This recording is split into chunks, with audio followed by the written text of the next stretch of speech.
On the Brooklyn Bridge tonight, voices strong, knowledge tight, thorough black talk in the air, changing minds, changing flair.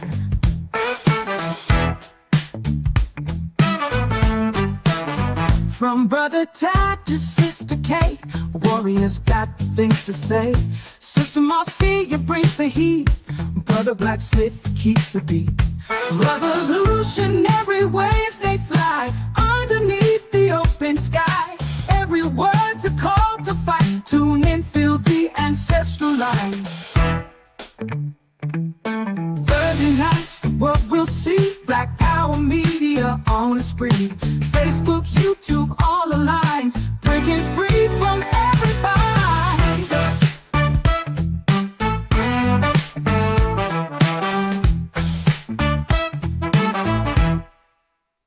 Social talk and politics, every voice breaks through the matrix. Commentary raw and true, for the many, not the few. Revolutionary waves they fly underneath the open sky.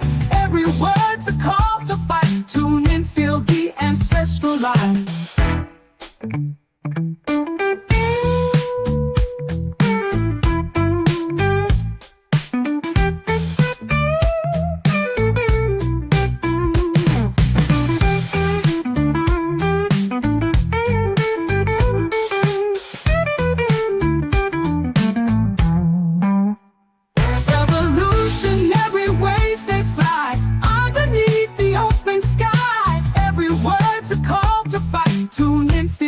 Ancestral line.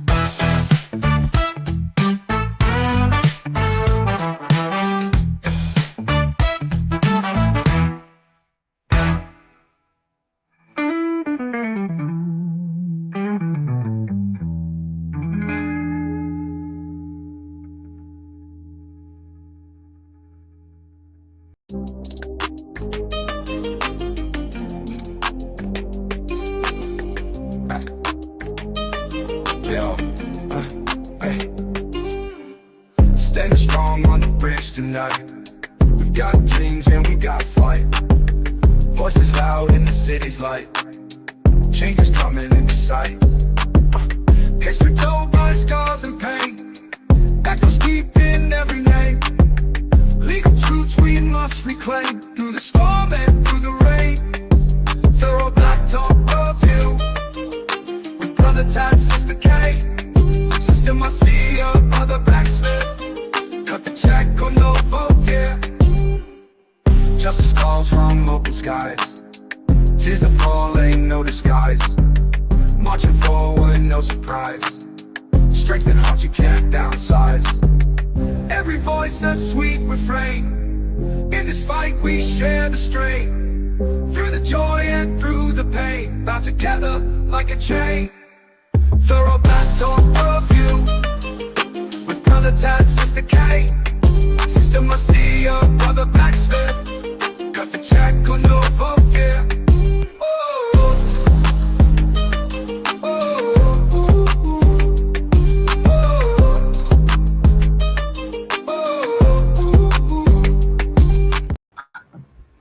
Good evening, good evening, good evening, family. Welcome to another edition of Thorough Black Talk with your Sister K Fighter, your Brother Tad, Sister Marcia, and Brother Blacksmith will be joining us shortly. We got a special treat for y'all tonight. You know, after coming out of the reparations committee meeting today, my head was hurting. But we got a special treat for y'all tonight. Because, you know, as FBA, we mean business. We mean business. And we running over everybody who is in the goddamn way. And if, by the way, if you missed BK Mackey History Club last night, go to Thorough Black Talk Facebook page and download the video. It's on YouTube.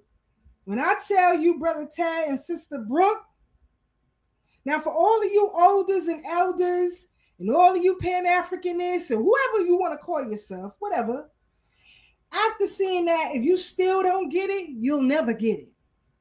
But we're going to put you out the way, though. But again, like I said, I got a special treat. Because, we got a tag team with our lineage. I got a treat for y'all tonight. None other than Dr. Randy Short will be joining us. It's going to be the 1-2 punch. Plus, it's my Earth Day. Y'all better stop playing. I got my family reunion this weekend. Y'all better stop playing with me. But let's get my brother from another mother. Once I finish checking this Mitchell line of the family, I'm pretty sure I might find Brother Tad up in there. But we never know. We never know. So get ready, family, for my brother from another mother, the OG Wisdom Podcast founder, Brother Tad up on the Brooklyn Bridge. Peace, peace, peace. Peace, sis. Happy Queen Day.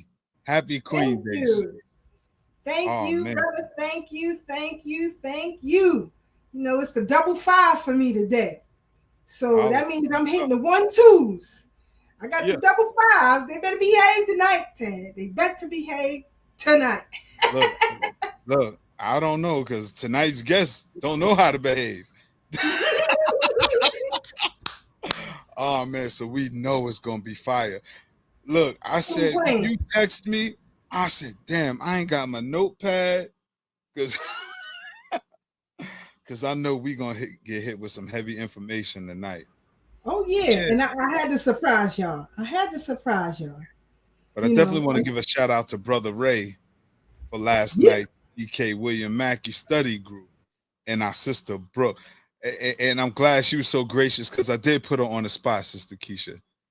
I put her on the spot because I didn't know she was going to be in there. But I said, you know what? We need the young queen sitting here with me. So when I talk about reparations, just let her loose and tear it up. Because that's our young sister feel the expertise, because I know a lot of people are behind the times, Sister Keisha. They behind the times in terms of how close we are to receiving reparations. Because we see that the money's there. We see it through the migrants and them financing Israel and all these other things. The money's there. We just have to organize. And those who are supposed to be quote unquote pro-black and Pan-African and black first are really hindering the progress without even realizing it. Because you know what I've learned about the movement, Sister Keisha? Folks are so used to complaining, they don't even realize when things are working in their favor. It's almost like the Donald Duck and Bugs Bunny skit, where he's like, it's duck season. No, it's rabbit season. It's duck season.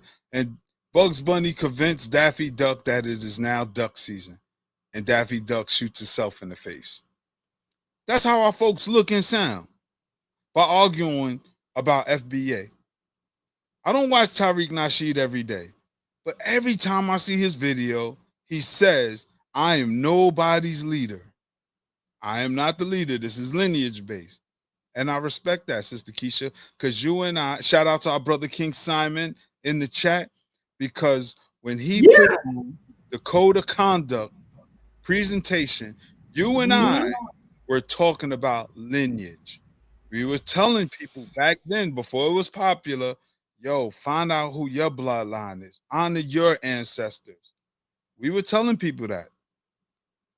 And now that it's popular, people think that we're riding Tariq's bandwagon when it's been opposition. But had they been listening, they would have already done their due diligence, and they would have knew who their family was. And once they heard FBA lineage-based, legacy-centered, they'd have been like, oh, hell yeah, because my grandmother's grandmother name is such and such. They'd have been able to spit it like you and I can spit it, how we can talk about our family. But they haven't done their own family history, so they accept foreign ancestors and mythical ancestors, as opposed to acknowledging those who in their bloodline. So I know we're on the right track, and I'm grateful for all those who support the efforts of us getting compensated, because the movement been stagnant. It's facts. Come on, Not Dr. only Umar is the stagnant, leader. not only stagnant, but you and I both know, and even continue to this very day, they like to tuck bad behavior under the rug. Oh yeah. Oh yeah. Take case in point, our current New York City mayor, who knows a lot of folks in this city, who know a lot of folks who belong to a lot of organizations. They see the BS for what it is. They see he is out of line and out of pocket, but because they don't want to chastise him in front of whiteness, they let this stuff rock. That too is a bad behavior. And if we had been allowed to officially bridge the gap and take hold like we should have, a lot of these issues could have been resolved.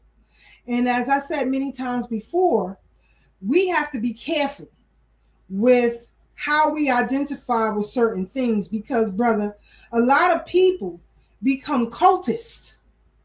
Yes. With an idea, an ideology, and a feeling. So like I said, last week, when you read the philosophies and opinions of Marcus Messiah Garvey, that is just that, his philosophy and opinions.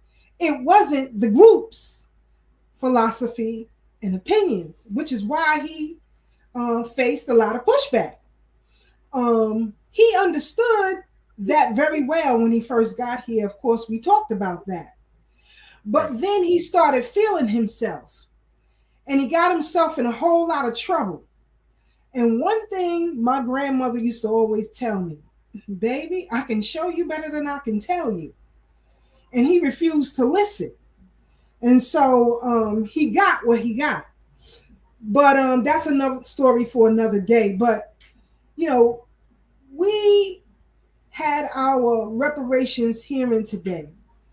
And before I really get into all of that with the hearing, I just want to tell you all that it continued with the status quo, meaning that every time we go to these hearings, it's always folks from the diaspora who try to interject themselves into our reparations or grandfather clause themselves onto it. The commission, hire these historians and researchers to give us historical perspective each time we have these hearings. So today's historical perspective was redlining and what happened after slavery. So as this professor who was speaking, I forget what institution she teaches at, but she began to talk about Latinx, people of color, redlining in the 60s and all this old kind of stuff.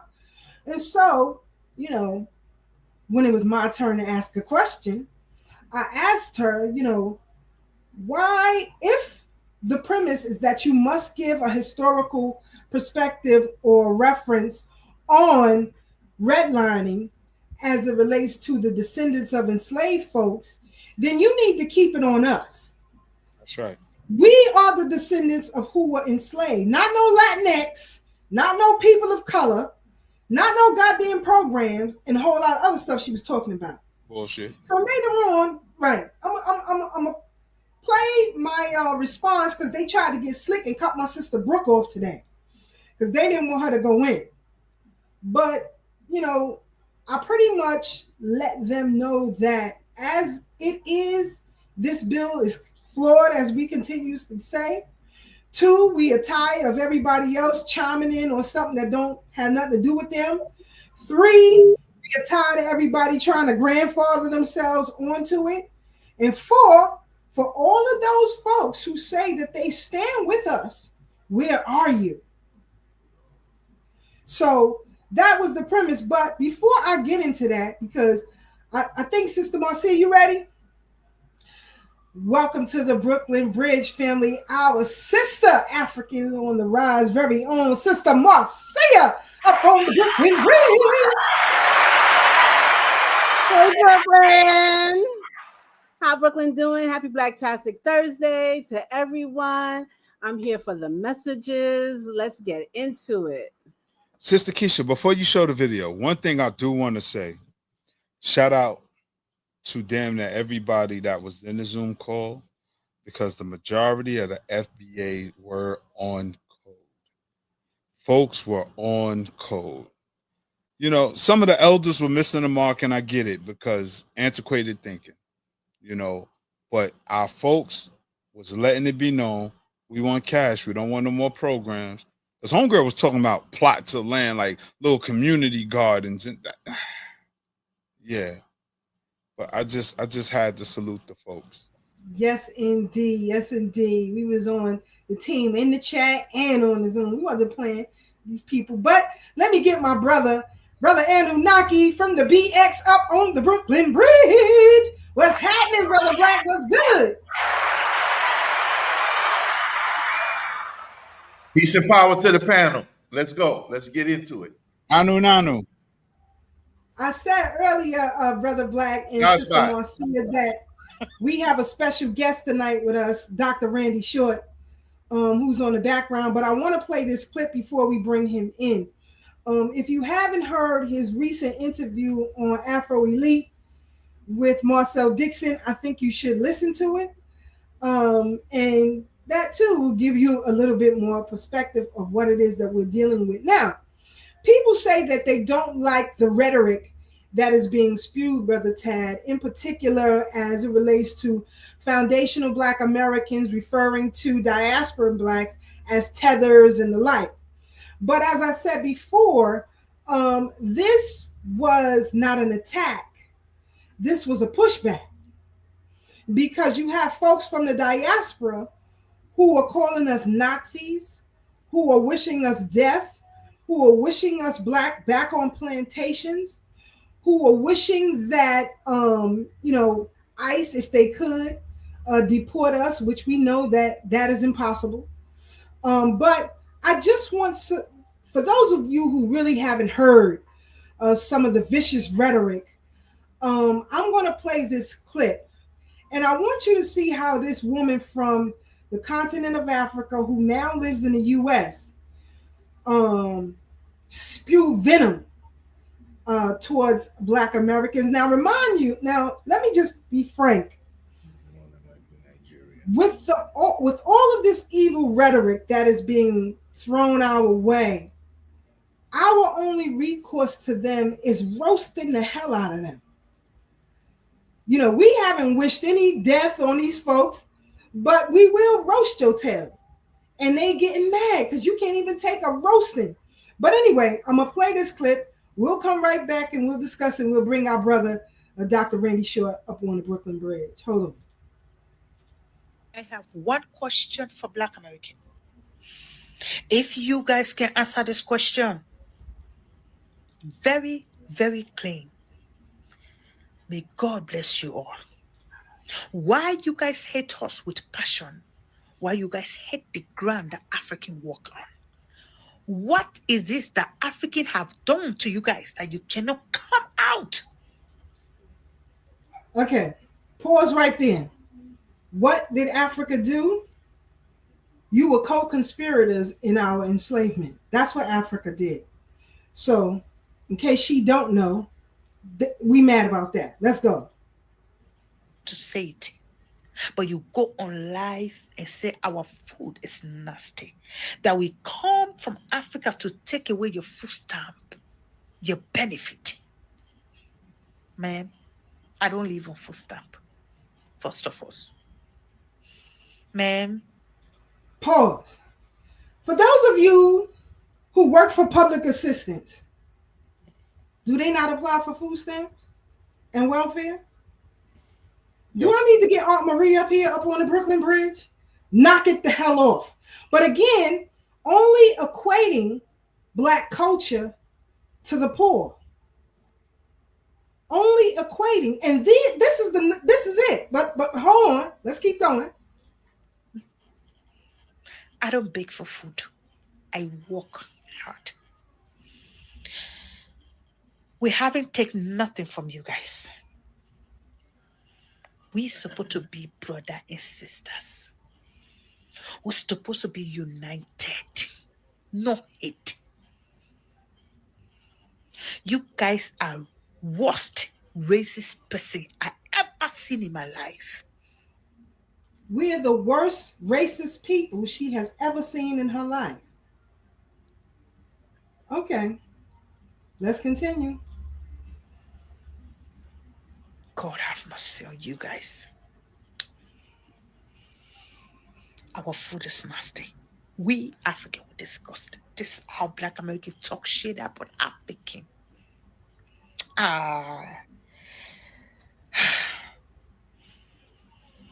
Never be inquisitive. This is my advice to you all. If a white man and Black person have problem, don't come on live and say that Black lives matter, because you worst.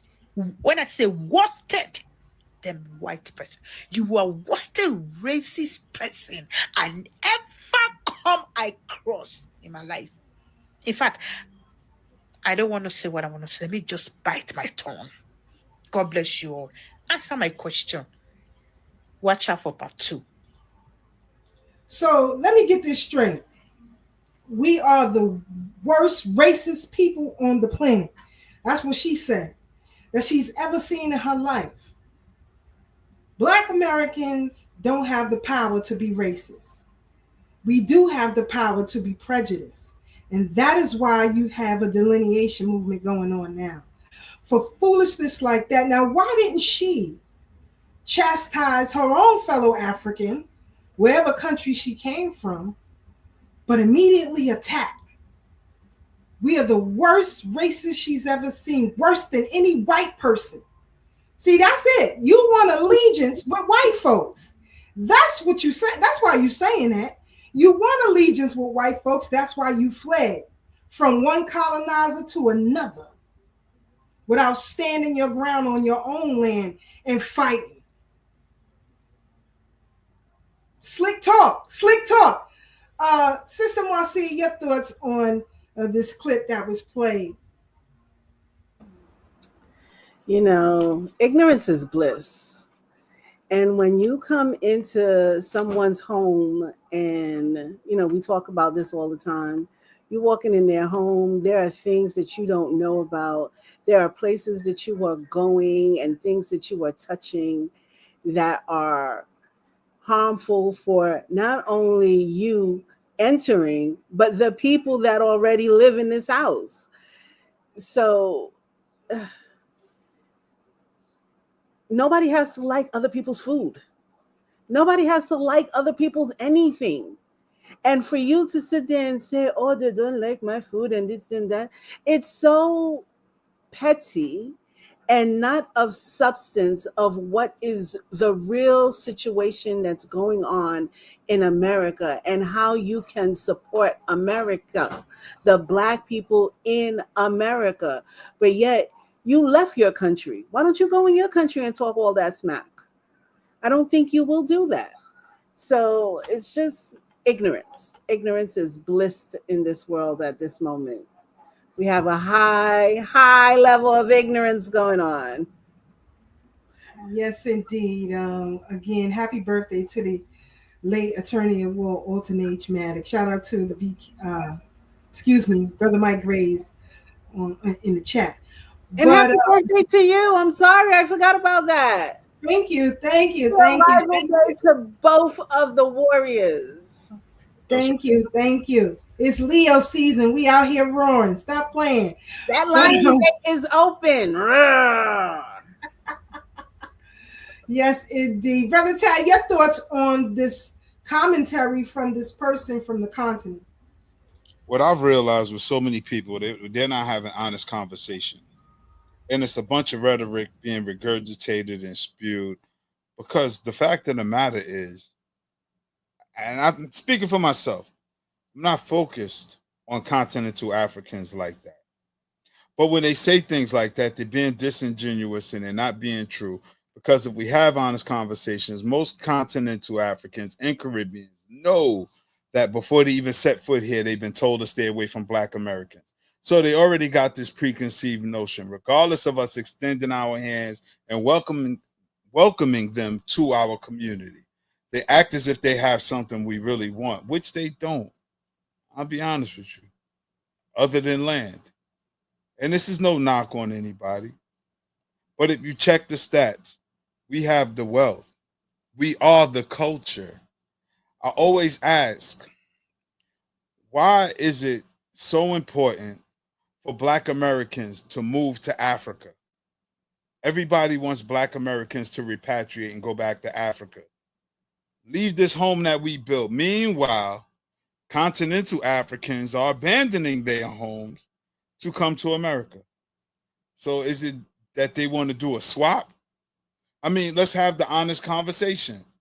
They want to come here and benefit. They talk about the wealth and opportunities, but who created the wealth and the opportunities? Who created the inventions for white folks to get paid off of? Black people in America, it's about 1.5, at least 1.5 million millionaires in the United States, right? It's less than 150,000 millionaires on the whole continent of Africa. So we talk about wealth. We talk about culture. They think we want to beat them. No, what it is we're waking up because we were Pan-African. We were like, yo, all of us, let's get together. All of us, Black people from Haiti, Dominican Republic, Trinidad, Jamaica, everywhere. Come on, let's all unite. We're the only ones singing that because nobody else is practicing that. Dominicans is trying to flip on Haitians every chance they get on the Isle of Hispaniola. You call a Jamaican a Haitian, they ready to take your head off. We really got to be honest about what's going on. And then the whole kick of it, sis, and I'm going to pass the mic. When we go to the African Arts Festival, I love it. I love it. When we go to BAM, Dance Africa, and all of these things, and we put on our finest African garb, they don't dress like that on the continent. They don't. Most of the time, as if it's really a celebration. They're day to day. A lot of them are trying to dress like us. We have to be honest about it. We set the culture. We set the culture. I like my African garb. I like my African clothes. Don't get me wrong. It's a time and a place for everything. But what's going on over here is we're cosplaying. We either going to be Kemetic or we're going to be Yoruba. We don't know what we is. You got a Kemetic name. You got a Khan name. You got all of this mixed identity. And it's like when we go to small towns in America, right? If you go to the backwoods of Mississippi and you see some little white boy who think he hip, he may have on a Yankee hat. It might not even be the right one. It's not a 950 or 5950. It's probably just a tight beat up Yankee hat, some old Timberlands, and he think he hip hop. Might have on a big gold chain that's fake with the dollar sign on it, looking like Malibu's Most Wanted, right? They laughed at him, right? Remember Malibu's Most Wanted, the white boy who thought he was down? A lot of times that's how we look because we're not living our authentic truths, our authentic self. We're denying our own grandparents and great-grandparents to accommodate another group of people based on what we've been told by other people. I always ask people, what was Dr. Clark's African name? I'm quite sure he had one going back and forth to Africa. But Dr. Clark was referred to as Dr. Clark, Dr. John Henry Clark. He didn't change his name, and there's nothing wrong with brothers and sisters who changed their name. If it floats your boat, then rock with it. He didn't wear dashiki every time you saw him. He was his authentic self. Get the information, but don't change who you are. Don't change who your parents made you to be. The family values grandma gave you. Don't be disingenuous. But a lot of people are doing that. I challenge brothers and sisters who call black folks coons who may still believe in Jesus and eat them a little pork here and there. I told one brother, I said, that's disrespectful, because when you say that, you talk about my mother and my grandmother. You calling them coons. Nah, I'm not saying they coons, but you just said that. Anybody who believe in Jesus and eat pork, they coons. So you disrespecting my bloodline. You disrespecting my mother because she did eat pork, God bless her, and she did believe in Jesus. She loved me. She was proud of me. God rest her soul. But I tell people, it's the rhetoric. Dr. Clark said he liked a little pork. Dr. Clark was a Christian. Is he a coon? But you know what, too? Speaking of Dr. Clark, Ted, remember his documentary that was done and recorded by Wesley Snipes. In the interim, before he talks about his research of Africa, what did he start out with? His own family lineage. Yes. He said he talked about his school teacher, the women in his family. He didn't jump the line. Pan-Africanism jumped the line. Yeah. So I say that to your question about homegirl. Mm-hmm. And I'm sorry to derail because I want to bring it back to her. My point is, sis, we're not even thinking about you. But once you inject yourself in our circle, in our sphere, then we're going to talk about you. And what she was talking was BS. That's just the point I wanted to get to, sis. I'm sorry. Go ahead. No worries, brother. You were right. This clip is of Congresswoman Yvette Clarke here in Brooklyn, New York, who is of Jamaican heritage, right? She replaced the seat her mother held. So this is immigrant political nepotism, what took place with this congressional seat. In fact, the only reason why she regained the seat is because the Freedom Party ran Ollie McLean to stop Yaski from getting the goddamn seat. But she would never tell you that. She or her mama or anybody else would never say, I got my seat because of the work of foundational Black Americans. But I want you to hear how these politicians are muddying the waters, in particular Democrats, as it relates to getting tangibles for immigrants, and why there was an influx of these migrants into these communities. Because before the influx of migrants, the FBA movement was taking foot.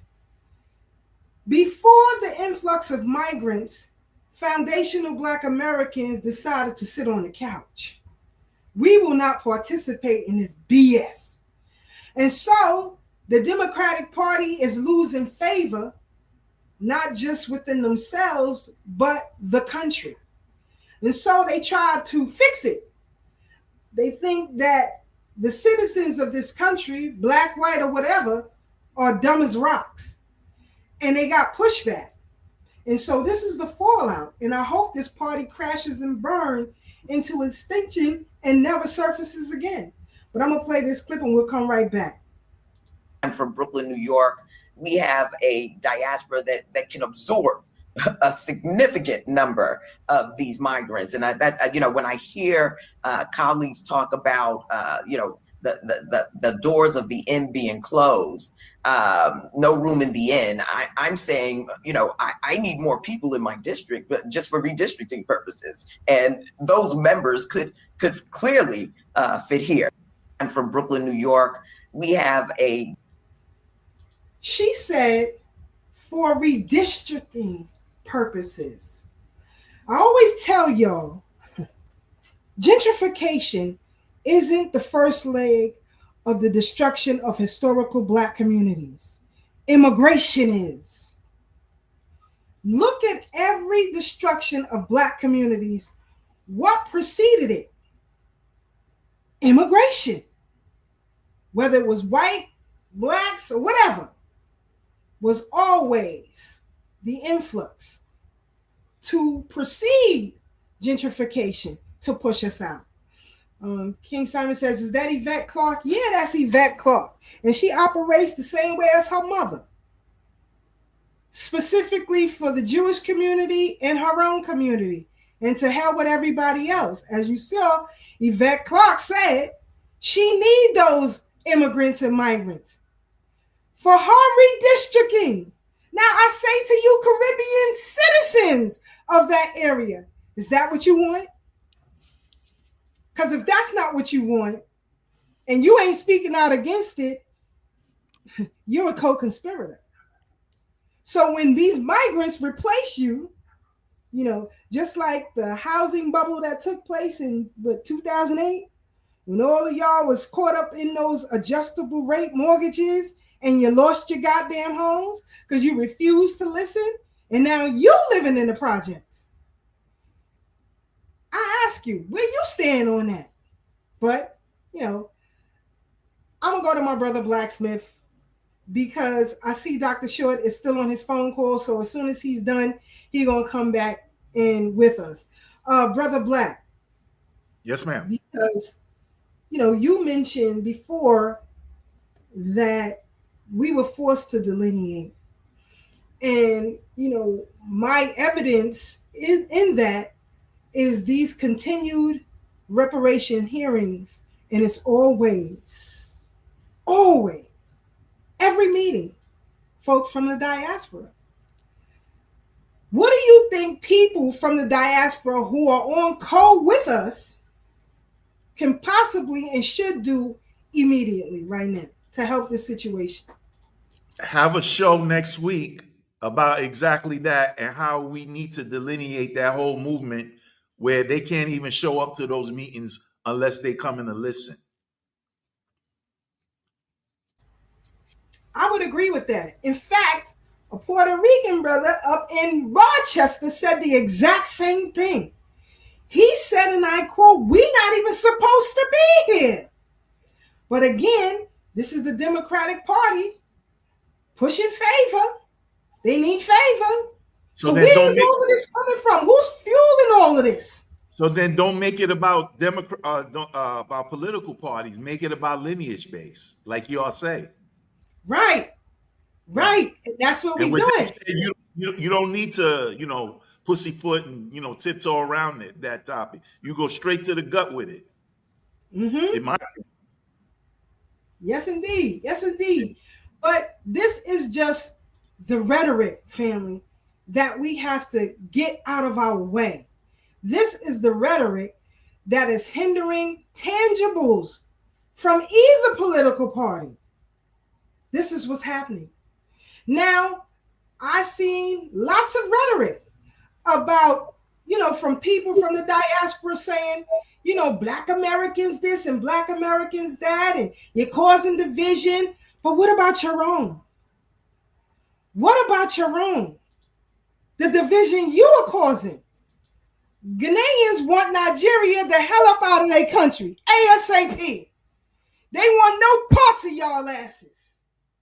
All right? Kenya, want your asses up out of there. And as Tad said before, when our Haitian brothers and sisters try to move into Dominican Republic, they getting attacked. But we're the divisive ones.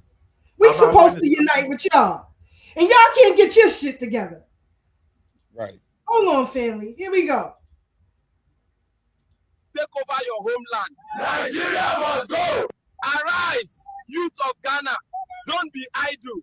For the Nigerians to take over your homeland. Nigeria must go. Arise, youth of Ghana. Don't be idle. For the Nigerians to take over your homeland. Nigeria must go. Arise. But the heat is on us. Everybody delineating. It's not just us. Everybody, y'all forced the goddamn hand.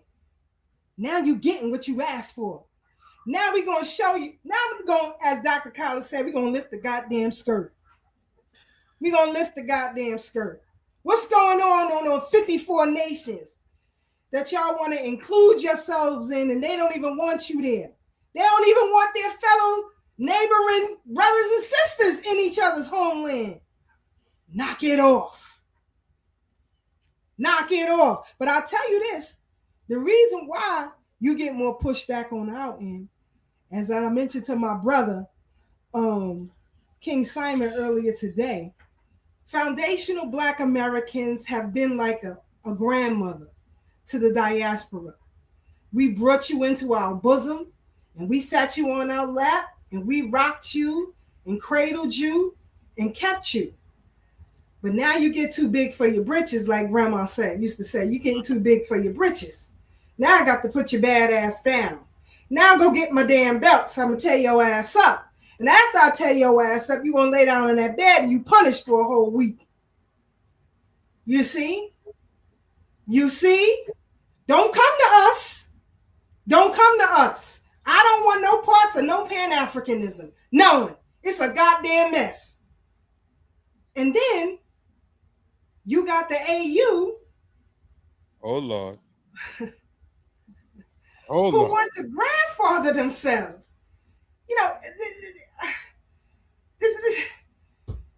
let me share this because for our brothers and sisters, the African Union, for those who don't know, and me and Brother Tad try to tell y'all that I saw the handwriting on the goddamn wall when I met with Dr. Arakata, and I mentioned to her, they gonna come for you because she said Africa owes us. Yep. She said they have to make us whole. She said that every African country should have a Wakanda-like cities for us already developed. She said that. And when she said that, those people was ticked the hell off. Yep. And this is before she was removed. Say that again, Brother Tad, because they don't hear that. Right before she was removed, because she was the national spokesperson for the AU. She was the representative. But she told the truth. She had honest conversation, which made everybody uncomfortable because we're talking about power. We're talking about power, influence, decision making. We can holler Black power all we want, but we got to speak truth to power. And she spoke truth to power, but those folks don't want to hear it because they want their palms greased. When they welcome us to the continent, it's make sure you bring your wallet and your pocketbook. Yes, come home, brother. Come home. But please, please, bring you money. Bring your money. And not just bring your money, Tad. We got a special price for you. Yeah, because you're still a foreigner. Make no mistake. You are still a foreigner. It sounds good. It's rhetorical. It's rhetoric. You're not a foreigner. You're a Bruni. Who's that? Go ahead. Brother Black lived in Ghana. Go ahead. What is it called, Brother Black? Go ahead. Bruni means like stranger, basically. It literally means foreigner, but it's like, it's basically saying foreigner. Like you ain't from here, you know. You ain't from the soil. We're not familiar with you. Right. And so the point I want to make is this. Yeah, real quick. Living there, and I'm glad Sister Keisha brought that up because I was going to bring that up before, but I didn't want to cut the wisdom. I used to hate back then. I really didn't deal with white folks. That was a big part of me moving over there. And there's enough there for you to deal with. But besides the point, what I'm saying is, I used to talk to people, right? And I tell them how it is here, and the real of how it is here, and they agree with me, or like look at me like I understand. I don't know that the person I'm talking to know this white person. The white person come up and start talking to the guy. They start going with them and so on and so forth. They two-faced and do a lot of them, not all of them, because some are sincere. I'm not gonna, of course, I'm not trying to bad people everywhere. Yeah, using a big brush. I'm trying to use a big brush, but not the whole brush. And what I'm saying is, I hate it when that happened because it's like you phony to me now. I can't respect you no more. You helping me talk mess about, you might plot my death with this person. The way you was talking before they came up on you, I didn't know you knew that person. Right. You know what I'm saying? And so it is what it is, man. And the unity we need to seek with continental Africans is going to start with the Traore and all of them getting them Europeans up out of there. And with that, I yield. And you know what? With Traore and the Sahel states, that's if they can unify. Because remember, tribalism is big. You were in Ghana, right? You know how they feel about Nigerians and people from Burkina Faso. It's a divide. It's a big divide. And that's why I keep saying it's only us over here with this unified utopia that just ain't happening. We can't unify with people who don't want to be united. We got to be honest about that. As Dr. Clark said, you want a friend, look in the mirror. We have to start with ourselves. We have to start where we are. And I have no problem with that. I'm born and raised in Brooklyn. Went to school in Brooklyn. Like, my life is centered around Brooklyn. Though I've been to different places around the world, when they say, where you from? I'm from Brooklyn. Where your parents from? My parents is from Brooklyn. Well, at least my father, my mother's from Harlem. But my grandparents are from the South. And their family is from the South, from the South, from the South. I can trace that back. And I think, and I'm going to pass the mic, I think we need to take a deeper dive into who we are as folks in America. And this is something we always push when we were in Straight Black Pride.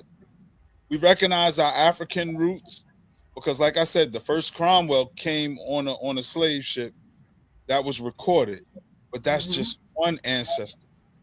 All of us have at least 50, 60 ancestors that took to make one of us.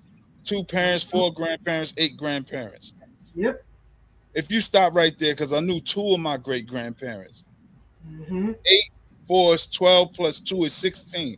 That's 16 people in 3 generations it took to make me. Right. Then you add another 16 when you put each great-grandparent's parents. Max. So that's already what's that, 60-something? 60 people to make me? Yep. We have to stop thinking in this monolithic term. This is why we're not moving. This is why we're not moving. This is why we're still struggling.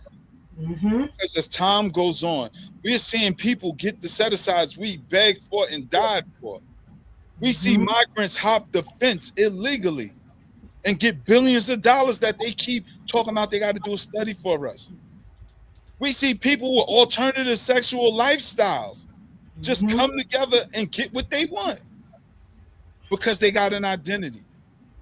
The Rainbow Coalition don't care if you black, brown, green, or purple. If you get that rainbow flag, you can get some of the set-asides we working on. They're clear on who they are. But when it comes to us delineating, saying, yo, we black folks, man. We black folks in America, man. We got people arguing with us.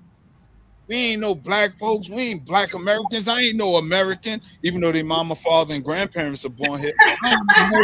Yeah, damn America. And that's because that's that romanticism with Africa, an ideal. You know what I mean? Because as I said, I talked to my brother earlier today. You know, when you look about the time when Pan-Africanism really took off, there was so much negative imagery of Black people in print media and in television media. And it was just disgusting. And it increased once we got to the crack era, right?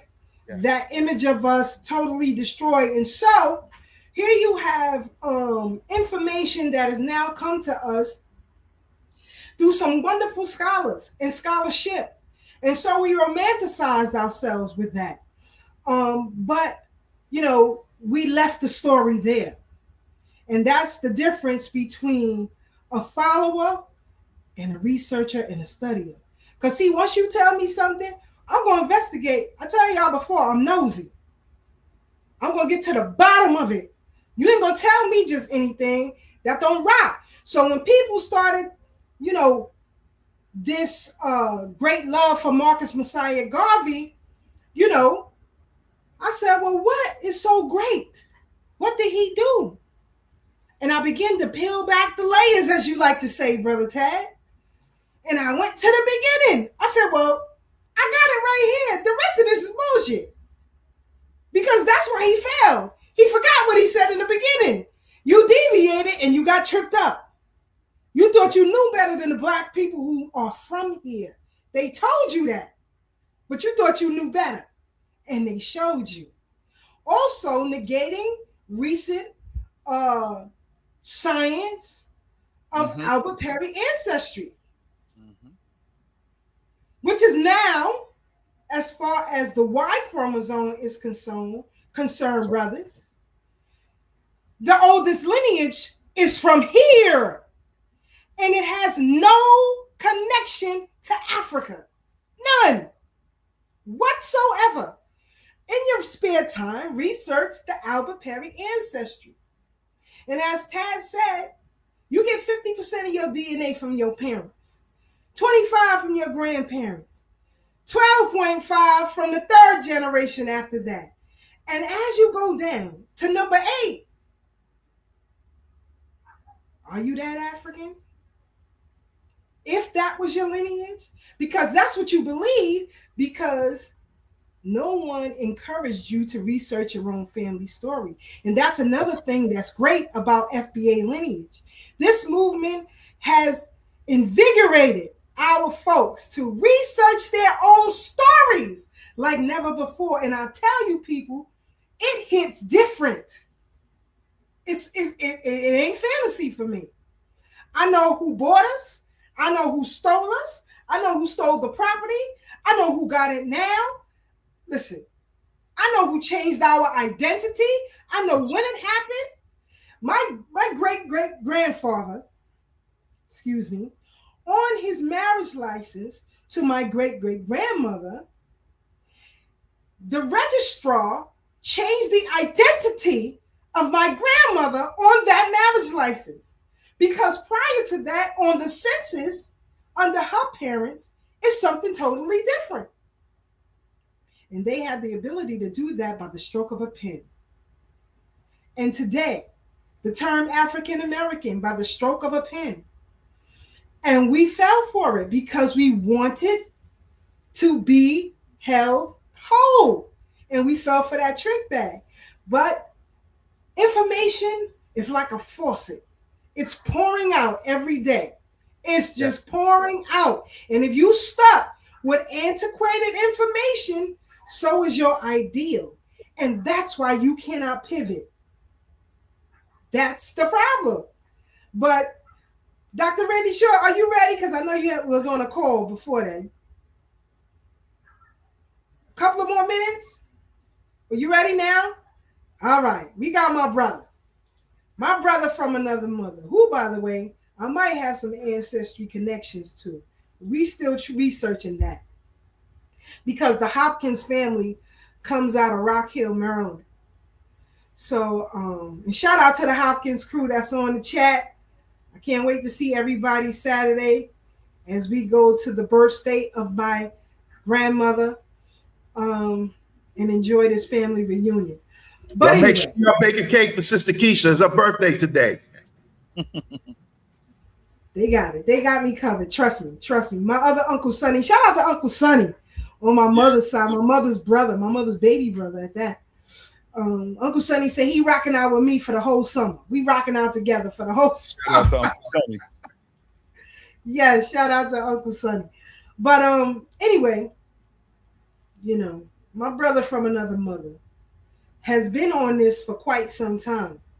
And you know, when I first brought Dr. Short to New York to speak at the United African Movement as a fundraiser for the Freedom Retreat for Boys and Girls, it was the Pan-Africanists who said, who the hell is this guy?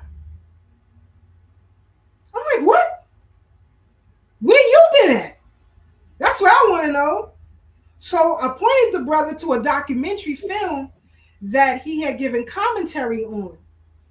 And he said, oh, okay. But like I said, here is a Black American brother with expertise and knowledge, because the UAM, whether they agree with your perspective or not, that wasn't the goal. That wasn't the issue. As long as you had information for the community, we let you come up in there and do your thing, Thizzle. So when I talked to Dr. Randy Short and I said, you got to come up to New York, we got to get you at the Freedom Retreat fundraiser. I want you to meet Miss Maddox, right? So we were down in DC anyway on a field trip, and we were at Tony Brada's Thurgood Marshall Center over there. And so Dr. Short came through to meet up everybody. So again, even in that Pan-African movement, there was a bit of a pushback. But because of my relationship with Mrs. Maddox, it wouldn't have been a problem for me to get him or anybody else that I wanted to speak there, because she trusted my work, and she trusted that my goal was to reinvigorate the UAM with the next generation. And so I worked very hard to do that. But it went beyond that with Dr. Short, and it became a friendship for real. He himself has faced some challenges, his mom as well.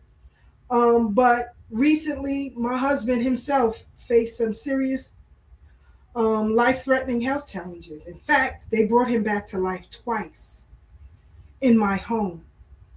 You all don't know that, but that's what Sister K Fighter was going through behind the scenes.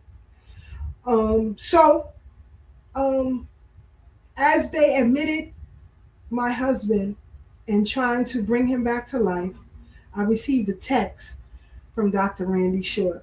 And I don't often answer texts right away. It depends on where I am, who I'm around, and so on and so forth. But I immediately responded back to him, and I let him know what was going on.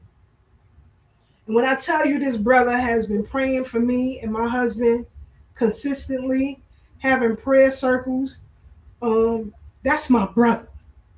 And so any commentary or disrespect to Randy Short, you got a problem with me, because he has given himself tirelessly to not only our movement, to Pan-Africanists, who now want to shut him out of the conversation, if you will. But they can't, because he got a force with him right now. So they can't. So without further ado, my brother from another mother, Dr. Randy Short, up on the Brooklyn Bridge. I brought white Jesus with me. I hope no Pan-Africanists get mad. But hey, they believe don't be taking no shorts here today. No, but you know what? They like it more than I do. If you look at Yamoussoukro and the big white statue of Jesus in Nigeria. So I'm trying to reach out. I'm trying to be friends. See, I have a white Jesus so I can connect to my brothers and sisters back in Africa. Let them know I'm not so bad. Sister Keisha, I would just want to say to you, I texted you because I felt really bad. Something was wrong.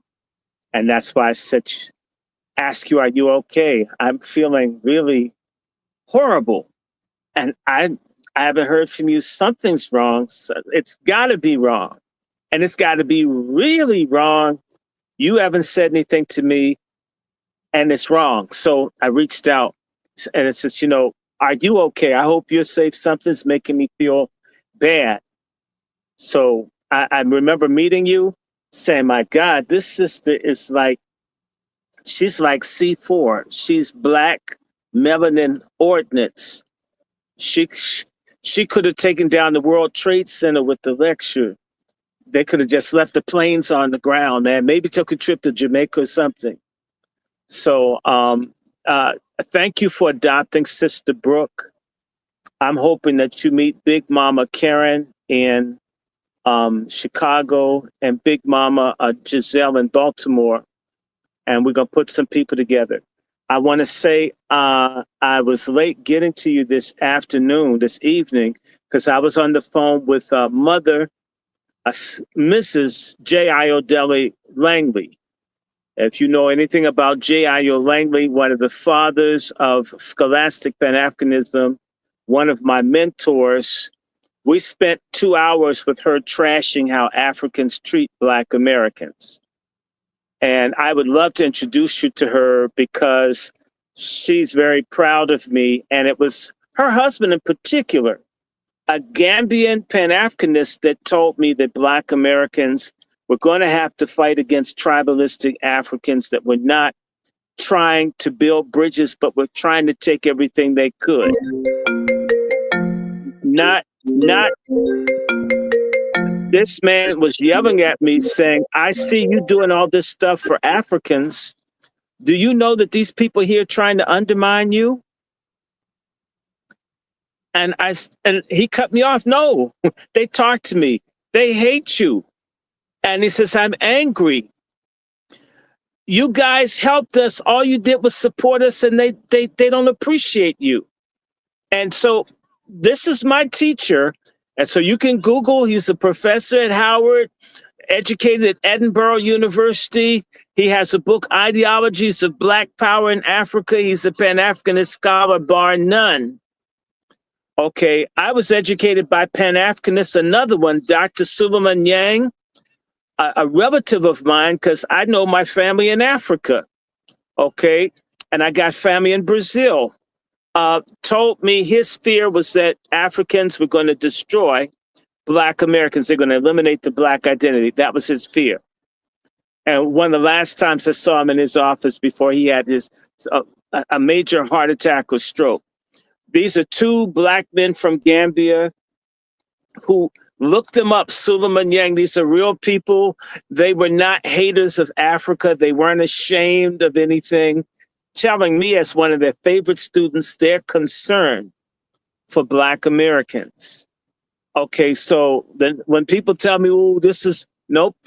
I know what it's like. My parents had African exchange students live with us from time I'm like 9, 10 years old. The African liberation meetings for Zimbabwe held in my house.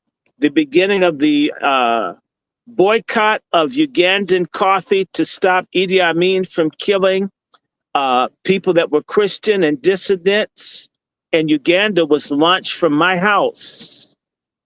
I launched the Stop the Genocide campaign in Darfur in 2004. Okay, and I can go on. So I've been doing work all along for people, Afro-Latins, as well, English-speaking, French-speaking, Portuguese-speaking, as well as on the African continent. Okay, I'm one of the few people that spoke up for Gaddafi when they started the slavery and the genocide in Libya. I've had several friends killed. But I'm a reciprocal Pan-Africanist. It's not unilateral that I love you and give to you and you give me the finger. Okay, there should be reciprocity. There is nothing. Pan means all.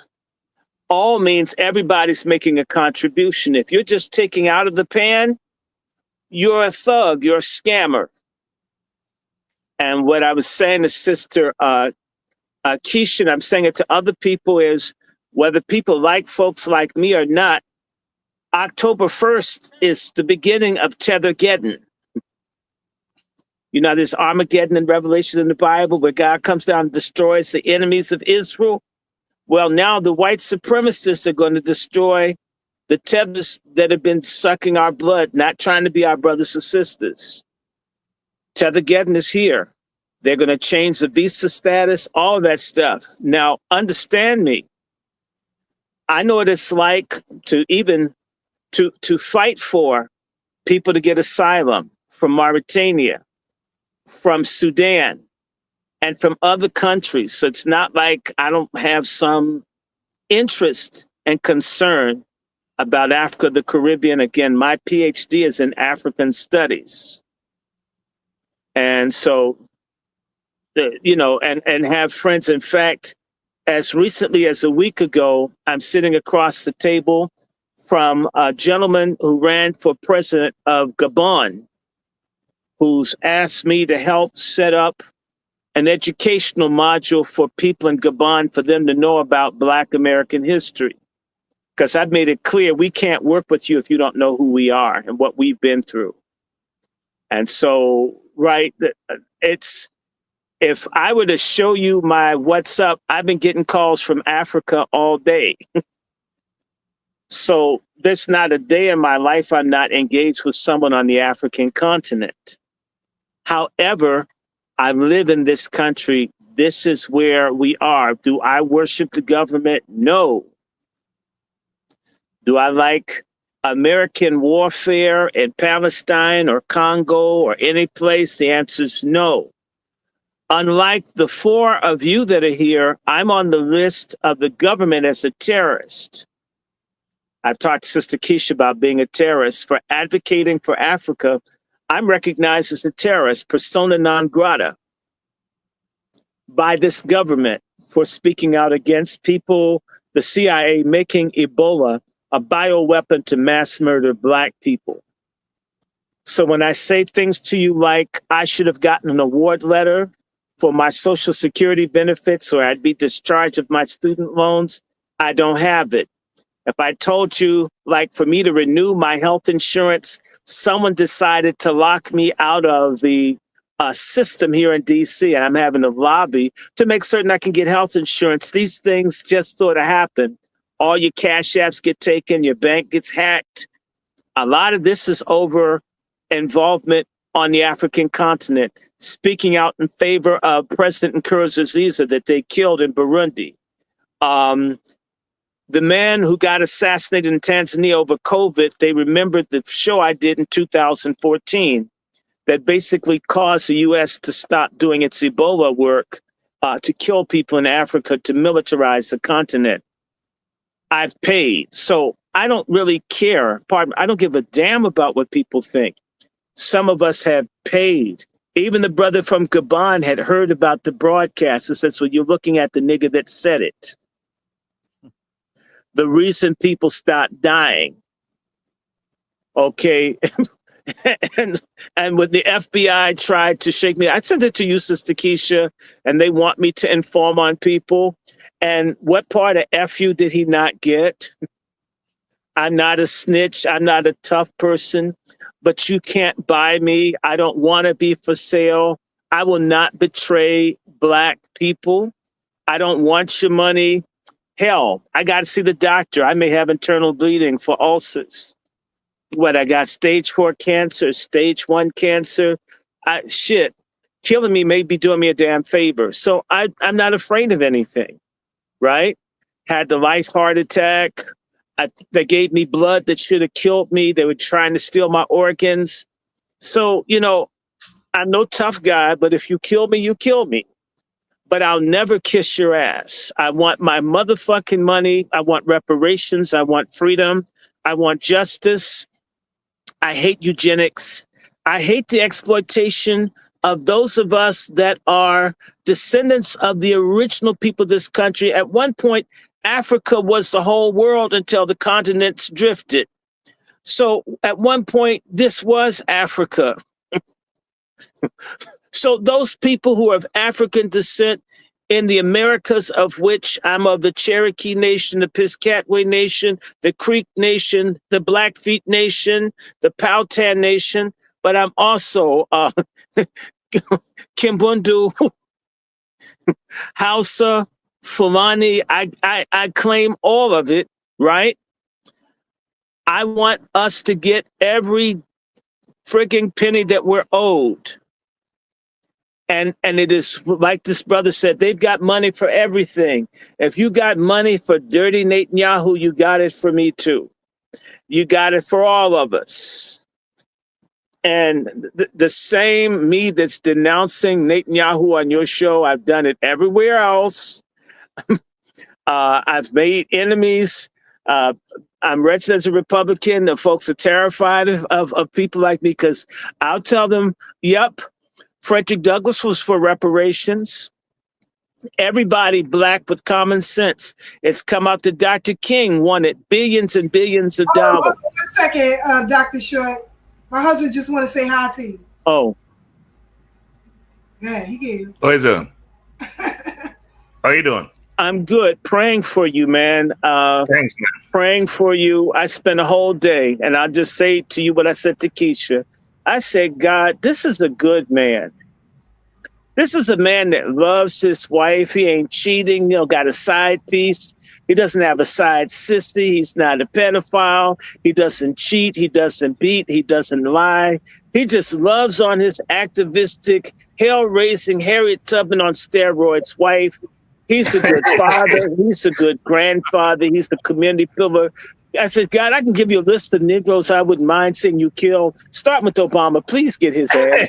Take him and Litmus Saforza, please. I mean, I'm not, I've asked you to off some people, God. I mean, I could give you like 100 names. Just leave him. I said, Sister Keisha's work is so important. If he goes down, she goes down, the whole committee, we can't lose him. Spare this one.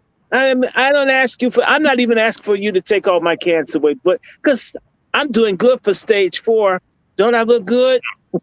Yes. I look good. I mean, the doctor see me at the hospital and the doctor said, you should be dead. I says, well, you're not God, right? That's at the typical Pakistani, right? That's why I don't eat at the restaurant. Then 2, saw the doctor this week, and all of y'all that know anybody with cancer, tell them dandelion root, CoQ10, pine bark. We can have a conversation. You don't have to die when these people tell you something. And I just told a little Jewish doctor or whatever, and said, I can't do nothing sticking me in my behind. I just kill me. Tell me where to stand. You got some off in your family. Tell me in the Messiah, come and shoot me. But you're not going to stick me in my behind every month. I said, this sounds like a jacked up relationship that I pay you and every month you stick me in the behind when you want to. Hey, Doc, you know about beetroot? I got beetroot. Look, I have everything except Obama's genuine woman that he loves within my house. Because I don't think he's ever loved anybody, man. That's a wicked man. You got to meet Big Mama, who will tell you that Obama was a crackhead queen back in Chicago. I've been telling y'all about him. I've been telling people, faggots, no good. And I feel especially good, the little nasty communists that happen to be GCP. You know what that means, Sister Keisha. The one that got me kicked out of the Green Party for calling Obama faggot on the Roland Martin show. Oh, Lord. His memorial service is August 3rd. You know I'm not going. And by the way, his name means black men in Yiddish. I'm still not going. Hold on, Dr. Shaw. I just want him to go lay down. I don't want him to stand up here. No. You take care of him. So people, nice to see you. People, we got to come together. And it is not the idea of a unified black people globally that anybody has a problem with. What we have is people who think building a bridge of unity, coming out of people's tribalism and so forth, is a bridge too far. Okay, when you look at blacks in Britain, they aren't making the kind of progress that they could make. Why? Because they fight amongst themselves. They don't see each other as black. They see, I'm from St. Vincent, I'm from Antigua, I'm from Montserrat, I'm from Jamaica, I'm from Guyana, right? I'm from Barbuda, I'm from Bermuda, I'm from Canada, I'm from Kenya. And nobody say, hey, we're all black. The cops are killing them by the hundreds. Mm-hmm.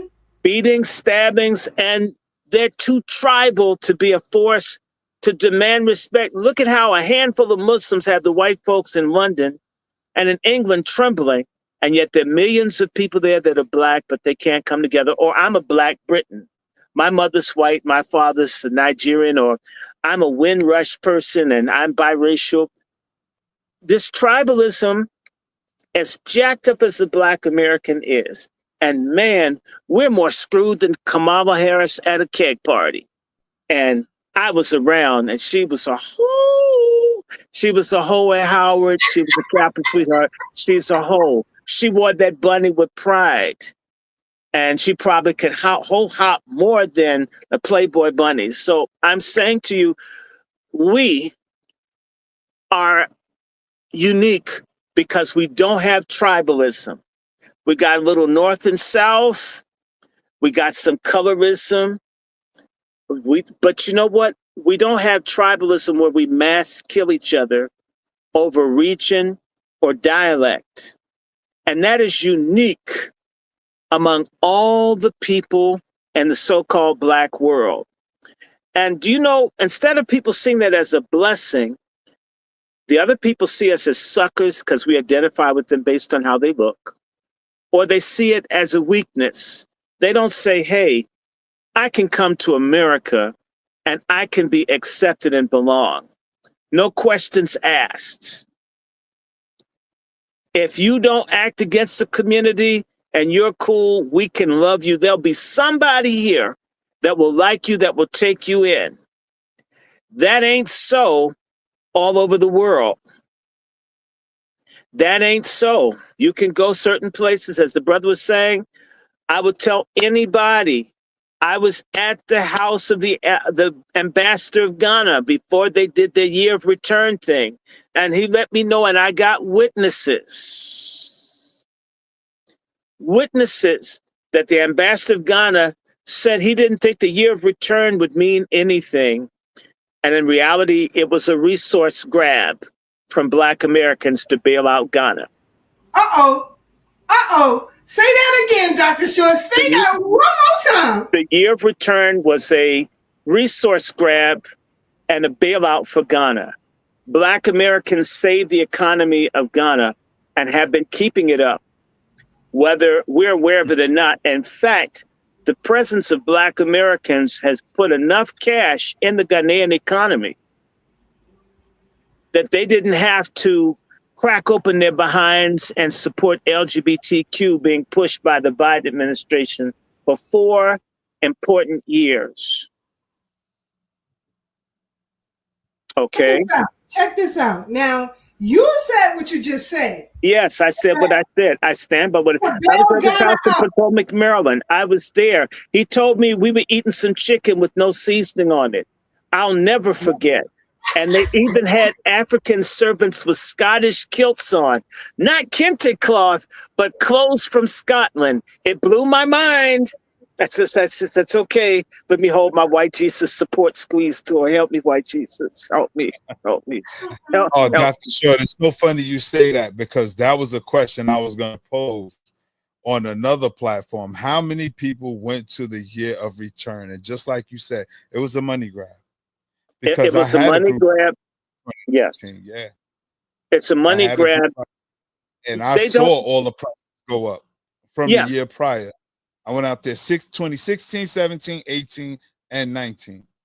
And the prices went through the roof for 2019. Do you know that the Ghanaians are complaining? It says it right here. The Ghanaians are complaining. Hold on 1 second, Dr. Joe. I just want to read this real quick. The purpose of the 6th region is to bridge the gap between Africa and its global diaspora, promote cultural, economic, and political cooperation, support the development, of the continent by using what? Diaspora skills, capital, and influence. Okay. You know what? There's a phoniness to that, because I asked the ambassador, is there any way for the year of return stuff to be shown here for the people that can't afford or would be a hardship to go to Ghana to see it, like in a public library for people to see it, or it could be streamed? They made no provisions for that to be shared with the Black American grassroots. Wasn't something they cared about or thought about. And I said, so could there be something long lasting that at least benefited the people there? The ambassador's wife told me something, that Ghana is basically the health center for many countries in West Africa. And that's when she dropped the bomb that Ghana had only 16 respirators for babies. 16, a country of at least 30 million people in Ghana. Somebody pull it up. Let me get my phone and check. I know Ghana's got to have close to 30 million people. Yeah, it's 30. It's 30? Good. Forgive me. I don't like bad. I like when I say something to you, you can come and check me. and you could correct me if I'm wrong. I don't want to give back. There's 30 million people in Ghana. They have 16 respirators. The average hospital in this country probably has 20 or more, which means Ghana has fewer respirators in their hospital and their country than a decent sized hospital in this country. So I said, well, would you like us to help raise money or get donations of respirators to Ghana? And the wife told me, and this was interesting, you can do whatever you want to help us, but we can't put anything in writing or official. So in other words, we don't want you broke Black Americans. We don't want to be connected to you, even though we would take the respirators. We wouldn't write a letter of support for you to ask on our behalf. Get that. You see, a lot of Black Americans had this obsession with kings and queens, and I would highly recommend that you start taking time to really look at what happens with kings and queens. As I talked to Sister Keisha about Lineage, and much to my surprise, if I've done the lineage research right, I come from multiple lines of kings and queens. I supposedly have a king in my family who had a hot poker put up his ass because he was gay. What kings and queens aren't necessarily what we need. We've dealt with the lack of freedom, democracy, and choice with white people for 500 years. And it was African kings and queens that could cut deals with white people to sell our asses, and also Indian kings and queens that could sell Indians to white folks. This happened here too. Oh, kings and queens have been the cause of our downfall. Instead, we need a Black, independent, self-reliant people's yeomanry, where we're together and all of us are strong, all of us are doing well, and not a small percentage. This boule, these traitor Black Greeks and degenerates in the secret societies that misrule us, who steal 90% of the Black income and undermine us, whether it's your mayor or Gayor, as I have. We have a Gayor, and I think LA has a Gayor. Have you ever noticed that Karen Bass, she looks like the Jewish actor Edward G. Robinson? Yep. She does. She looks just like him. Yep. And every time I look at her, she just looks evil, sinister. She is evil. I want to say to you, first of all, she's not foundational Black American. She's Afro-Latina, and she was married to a dude that looked like the old El Paso guy without the sombrero. So she's a squirrel. She doesn't dig us. And I also think because she's a Delta, as I say, Delta coat hanger, because they're for abortion and LGBTQ. Sure they are. They're twisted. Some hard, bad-looking sisters. Yes, I'm talking about y'all. In fact, you know what? Y'all could end the war in Gaza. Just parachute some of the worst-looking ones over there. Hamas will throw down their arms and shit. They'd be ready. Just get these holes out of here. We'll surrender. We'll come out of the tunnels. Just get back. These Greeks... that, brother, because we get a lot of pushback and people get mad because we call them tethers, but you are. They hold on. You know what? Wait. I'm gonna tell you what they called us at Howard.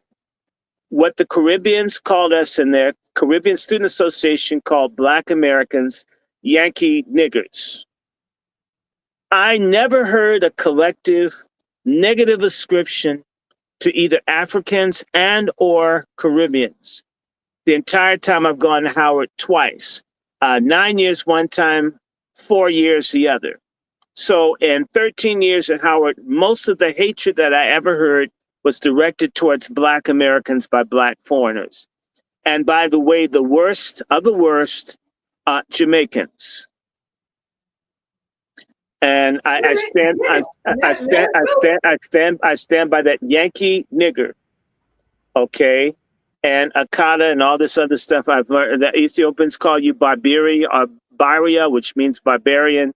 We do not describe, when you get in a house of Black Americans privately, do not use this kind of language to talk about Africans or Caribbeans. They would openly do this, openly, right? And with no shame. And so, and I don't care about the pushback. They can kiss my ass, because in reality, they in fact, they're not even nice to people who came from the Caribbean that are in England. When they come back, act like they're not their brothers and sisters. And the thing that's most disgusting. That's what King Simon said. He said, my own family in Jamaica called me a foreigner because I was born in New York. Tribalistic, and they're not making an effort to be connected. This is what we're responding to, looking for a reason to be divided.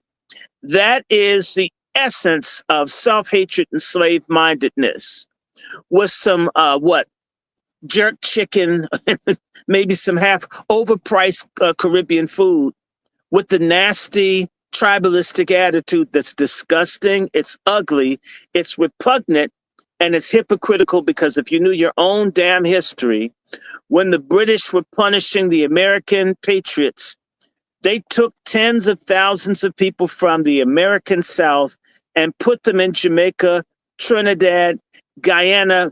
In fact, even the Dominicans, there's a place called Samara.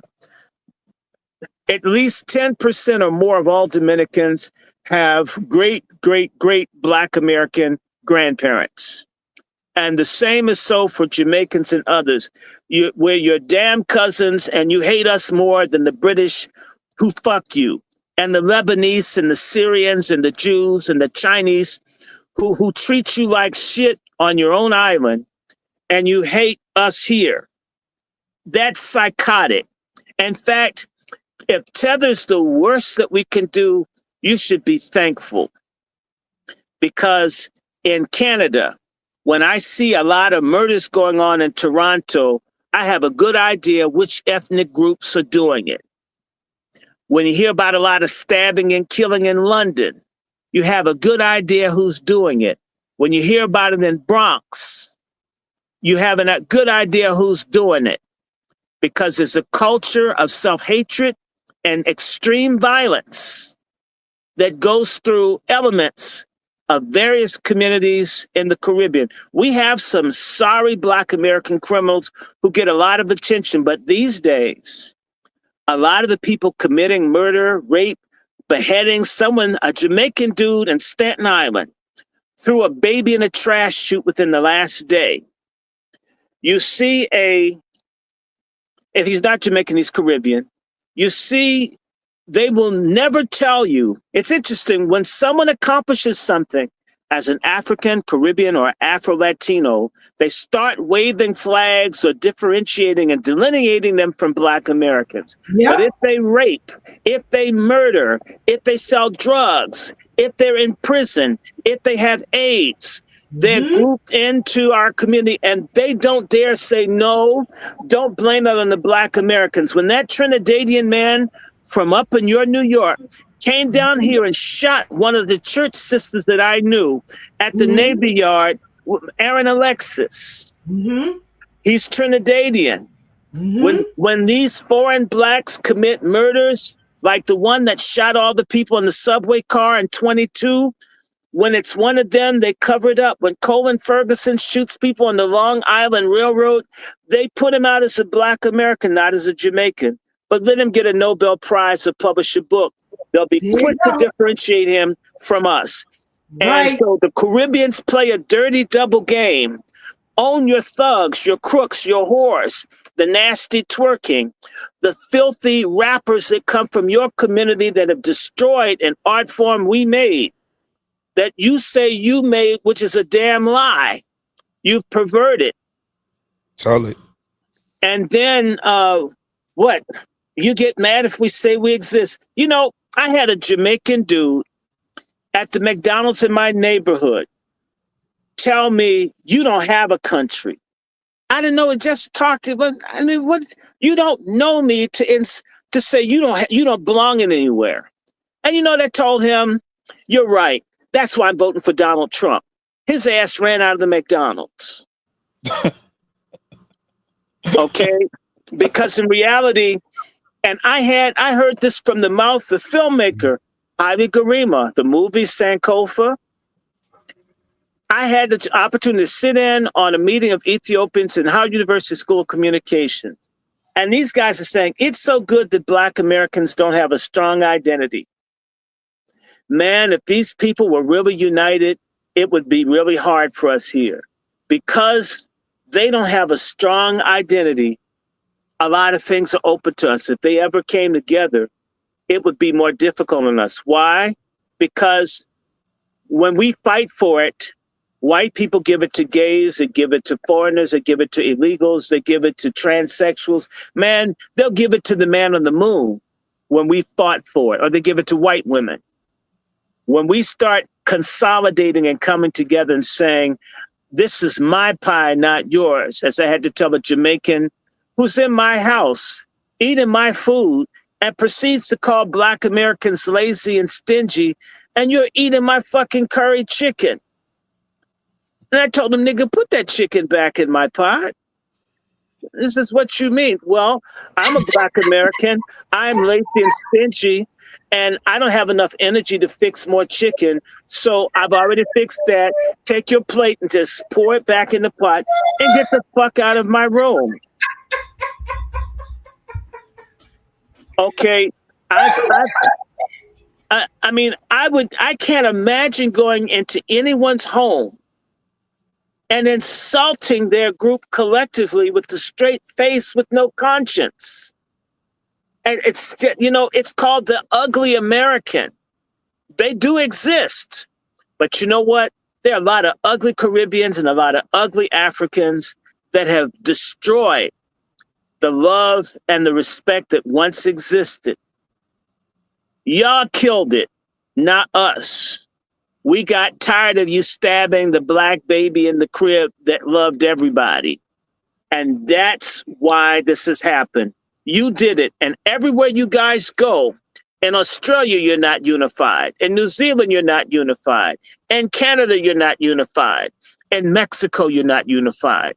You're not unified in Panama. You're not unified in Ecuador. You're not unified in Brazil. The only place you can come together is where Black folks take the hell and the abuse, and you guys make backdoor deals with those people who hate us. And we take all the punishment and you get the reward. And now we see your game. That is what's happening now. It is not a hatred. It's not hating where you're from. It isn't where the hell you're from. It's how your ass acts when you get here. Act like family. In my house. As Tad says, you are in my house now. Look, be a good guest. There's not one country I've visited in the world that I'm not invited back. I'm not trying to screw your woman. I'm not trying to mess with your kids. I'm not trying to get high. I don't have to be in a tourist section. I don't have to be in an elite hotel. I want to learn about you, sit down with you. If you eat on the floor, I'm going to eat on the floor too. I respect you. I want to be respected back. I mean, excuse me. Being called banana boat people, well, people did come on United Fruit Boat. It's a damn banana boat. That's true. Africans talk about them being plane people and us being boat people. Welcome to the club. Welcome to the club. Banana boat. You're going to beef about that, booty scratches, and the shower posse and Caribbean gangs have killed tens of thousands of people in this country. Not a few hundred, have murdered people in the thousands over the decades. And nobody's come for you collectively, and some talk bothers you. Bullshit. Grow some nuts. You got nuts to gigolo on the beach? Have some nuts when someone cracks a joke. It's our damn culture. You're in my country. We tell jokes. That's right. We the kings of the dozens. We don't chop people with machetes and kill people over everything said. Like all these stabbings that are happening in the Bronx, someone says something, I got to kill you. Hell, learn how to debate. Damn. King Simon gonna have you on one of his programs, Dr. Short. Say what? He gonna have you on one of his programs. You keep it up. No, well, no. All I'm going to say is this: I didn't say I hated anybody. When I tell you I was raised partially by a Jamaican woman named Agnes Campbell, who was brought to the United States because her uncle serially raped her, and her daughter was like an aunt to me. The Jamaicans we knew were cool. The Jamaicans that we knew were doctors, were educated, were cool. Then the gangsters came. The fraudsters came. The killers came. So in reality, it's interesting. Banana Boat, given all the people shot and killed, one Black American man killed one Ethiopian woman. I think it's horrible. Ethiopians have typecasted all Black folks in the DC area as no good. One killing. The Shower Posse and them have killed thousands in other gangs, have killed all over the country. And yet the image of people from the islands isn't a killer, which says what? Overall, Black folk still, even though Bob Marley's shit isn't as good as Stevie Wonder, we like them. Some Jamaicans are cool. A lot of Jamaicans pride themselves on being difficult. That's known in Canada too. The British law enforcement began carrying guns in the 90s because of the Yardie Jamaicans. They were known for being so violent that a custom of not having firearms was changed for all of the United Kingdom. That says something. White folk here, the police always had guns to kill Black folks. But where there wasn't slavery in England, they needed guns for the violent Jamaican gangs. Look it up. Not my opinion. I was wondering, I thought Bobby's, between the time I started going to England, when did they start having automatic weapons and shit? And I researched, it's the gangs. All the killings, stabbings, motorcycle stuff, and that's with no Black Americans to blame. Just look at the UK and how the folks are fighting. And by the way, the police killed large numbers of Blacks get killed in London and other places, and it's barely dealt with. I met Steve Lawrence's mother in 2001 in South Africa. Jamaicans aren't fighting in England. Y'all weren't fighting this last year when the white gangs were going around hunting people. You guys fight well on your island, and y'all fight us. I don't see Jamaicans fighting white supremacy. Not in America. As a matter of fact, they don't. They just don't. They don't. But hold on. As a matter of fact, Jamaica has capitulated to China. The city, which is Kingston, Jamaica, that's like our Midtown. In the heart of the business district is a huge church that takes up an entire block. You know who that church belongs to? The Chinese. In Chinese writing. Mm-hmm. So again, like Garvey said, we have a race consciousness like no other. That's why he came here. He said that Black Americans were the peer of all Negroes. He said that. He messed up, like I said, when he deviated and thought he was better than.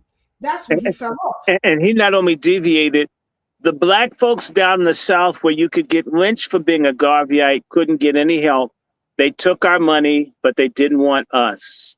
Okay? My family's in D.C. in part because my great-grandfather was a Garveyite and had to get out of Washington, Georgia. Had to get his family out. My grandmother had to move here.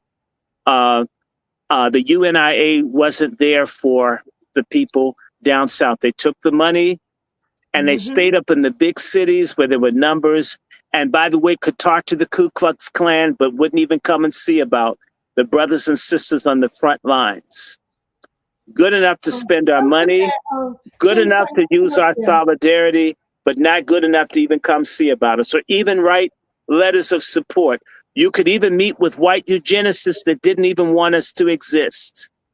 Marcus Garvey. And when he went back to Jamaica, as much crap as people talk, the people in Jamaica stoned him. Marcus Garvey was never stoned by Black Americans. Marcus Garvey got set up by the British government, the French government, the American government, and people in the Boule, who, by the way, in America, many members of the Boule are Caribbean. The Boule is internationalist. They always welcome in Africans and Caribbeans as long as you don't care about the Black American grassroots. Yep. The Jamaicans need to repent. And so Tether Geddon is coming. Hold on, he put this up. Yeah, Tether Geddon. We're going to get into that. You're going to go right in after this. But I want to address this because he said the politicians sold out Jamaica. Absolutely right. But they are Black people. So again, as Black people in a Black country, as a Black nation, 99% Black, right? Damn, and no control, shit. So and again, they fight, and they're fighters, Keisha. He said they're fighters. And the politicians serve the people. Instead of dealing with the politics and dealing with those who sold out the country, that was a little bit too hard. So you deviated and went to another land, or your family deviated and went to another land because they didn't want to deal with the muck and mire of what was going on in Jamaica. Still to this day, although they say they are developing, growing, and moving forward, where is the influx of people going back home? There isn't any. There is. Like Garvey said, our race consciousness is what makes us the fighters that we are. And unfortunately, y'all ain't got that.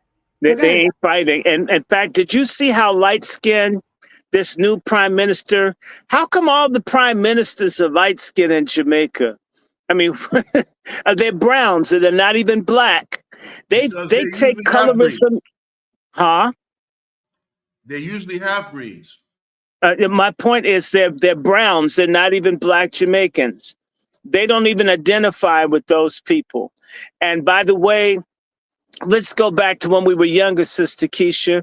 Remember how Michael Manley, who was light-skinned, was up against Sayaga, who wasn't even born in Jamaica, and you had two near white men, and you had thousands of dead Black Jamaicans killing each other over a choice of which half-breed person, and Sayaga won.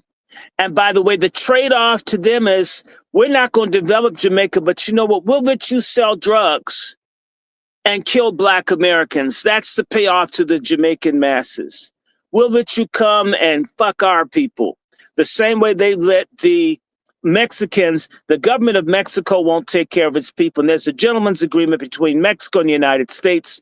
Screw the Black Americans. The agreement with Korea, screw the Black Americans. And it's amazing.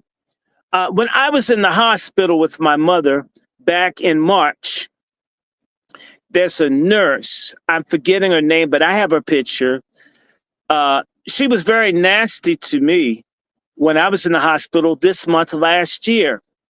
And she claimed she couldn't find veins and she wasn't nice to me. She was mean, gave me bad IVs. And she heard me talking to someone about Jamaican politics, a brother I know from the Bronx, South Bronx. And then she asked me, what are you? And I said, what difference does it make?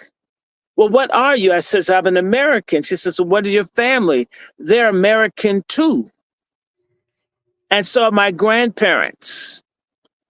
It says, and I asked her, why do I have to be from your country for you to treat me properly as a patient? And I asked her, what war has happened and bloodshed between Black Americans and Jamaicans that you have to be so nasty to me without a cause? I don't keep you from selling your pineapple or produce. I didn't create CARICOM. The white people whose asses you suck and kiss did that. Why kick me? She got quiet. She's not going to admit. So in reality, these people are bullies. So someone saying banana boat or somebody saying that, by the way, there are a whole bunch of black people that come to this country that don't get those names. Black Brazilians don't have a pejorative term in this country. Blacks from Panama don't necessarily have a pejorative name in this country. Even though there's differences, black from Haiti don't have a pejorative name in this country. It's specific people. Bahamian blacks don't have a pejorative name in this country. It's people who come with a nasty attitude. Okay, blacks from Guyana, and a lot of blacks from Guyana hate the hell out of black Americans, don't have a negative name. Black Tobagans and Trinidadians don't have a negative name. Some people do. It's because how some people have acted. We're not black Americans, unlike Jamaicans. They were discriminated against at one of those hotels, couldn't go to the beach, and they burnt the Chinese hotel down. You know, by the way, I was happy the Jamaicans did something, but you'll rarely see black Americans collectively attack another group of people unless they've been attacked collectively. They don't do it. So an individual may have said something to you. Maybe you're in a bad neighborhood where folks are fighting and gangbanging, but that's not us collectively. In fact, what I find certain people from the islands and other places do is they find one experience or experiences negative in a particular circumstance and apply it. It's convenient to say to white people, they don't like me either. I had problems at school with them, and blame us collectively for what happened bad to them wherever they were. I've been assaulted by people from the Caribbean for reaching out to them at Howard publicly, like assaulted for trying to help out. I don't think all of those folks are bad, but I will acknowledge that there's a problem and that it is a collective problem and it is global. And instead of getting all caught up in your feelings, fucking change, make the adjustment. Not just when you want something and you change your accent to blend in to access something. Change your damn attitude and culture so you can blend. You know what? There are Black American communities in Brazil, and Ghana, and Tanzania, and Denmark, and France, and England, and South Africa, Australia, all Panama, Costa Rica. You won't hear about them typically because they blend. They don't go in and try to be better than they come in, I'm a guest in your house, I'm gonna be a good person. This is something that other people have refused to do. I see myself as a Black American. I'm responsible for representing my God, my family, and my ethnic group wherever I go. So people will say, you know what? I heard all this shit about Black Americans. I met Mr. Short, and I was confused. I was prepared for something else, and now I have to reconsider. I've had this happen other places I've gone. We were told, I was in Ghana, they want me to screw this woman that worked in this baby clothes place. I tell them, I'm not screwing her. I says, why not? I'm not married to her. They were all shocked. You're American, you want to screw someone? I said, she's nice looking, but she's not mine. I mean, I haven't met her family. What's that look like? And I was staying in a place called the Assurance Hotel, a cheap hotel. And the card for the hotel was ass hot.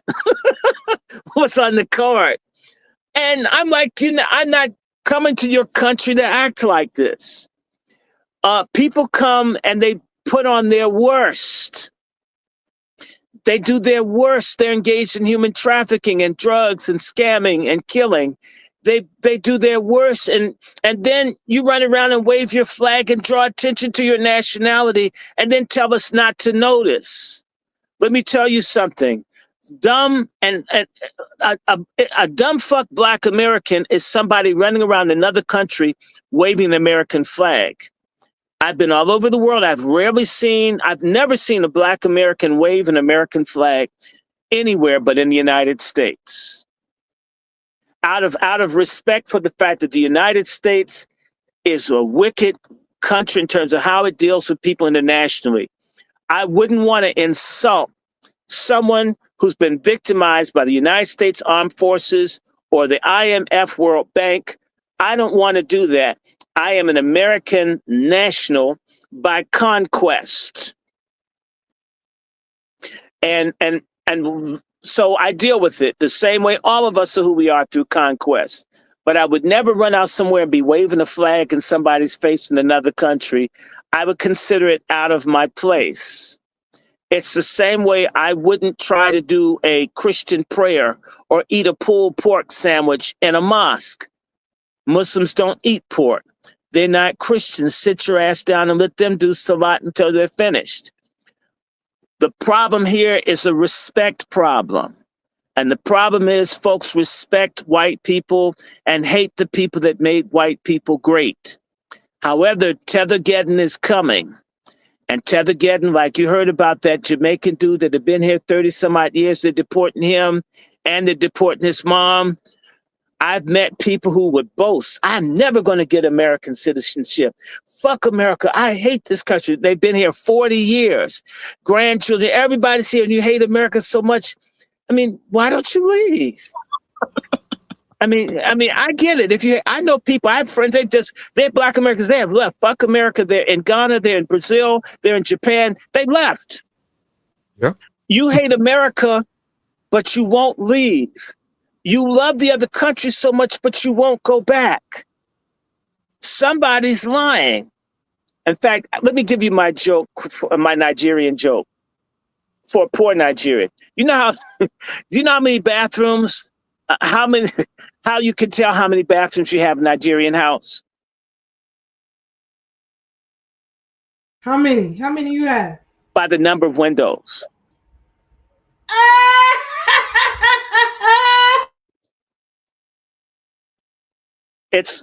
It's not everybody in Nigeria. The rich Nigerians, but some Nigerians are so poor. Yes, they piss and shit out the window. Yes, they do.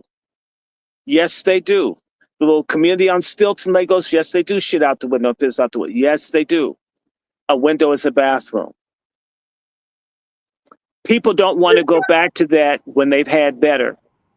If you go to Africa and people buy the base of the toilet, but they don't get the seat. And I mean, my asshole couldn't get used to the ceramic. I mean, it just blew my mind. And, an ass supplies. Garvey, he didn't leave either until he was deported. Yes, he didn't leave until he was deported. And then he went to England and died there. Hated. Because I'm not trying to make these places, I'm not putting them down. I'm saying that there are benefits to what the development through the super exploitation of the global South and our labor has built up other countries. If you get used to a standard of living, you may not want to go back to home where you may have friends and family, but you need your own generator, right? You need a filter. You can get hepatitis drinking the tap water in Rio de Janeiro. Not that the tap water is great in America anymore. Do you get where I'm coming from? These things are real. People get sick.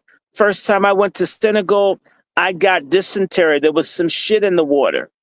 I was in Howard Beach, Sister Keisha. I was in a Holiday Inn in Howard Beach, praying to God to get me out and not get killed by the Italians. Because I had diarrhea from bad tap water, bad water from Senegal. It jacked me up. It felt like I had the Super Bowl going on in my guts. Yeah, you can't drink that water abroad. No, you can't. Things like the water can kill you. If you've ever gotten malaria in Nigeria, that shit can knock you out in like 15 minutes. I went into a thing where I thought I was in the movie Psycho from being bit by a mosquito.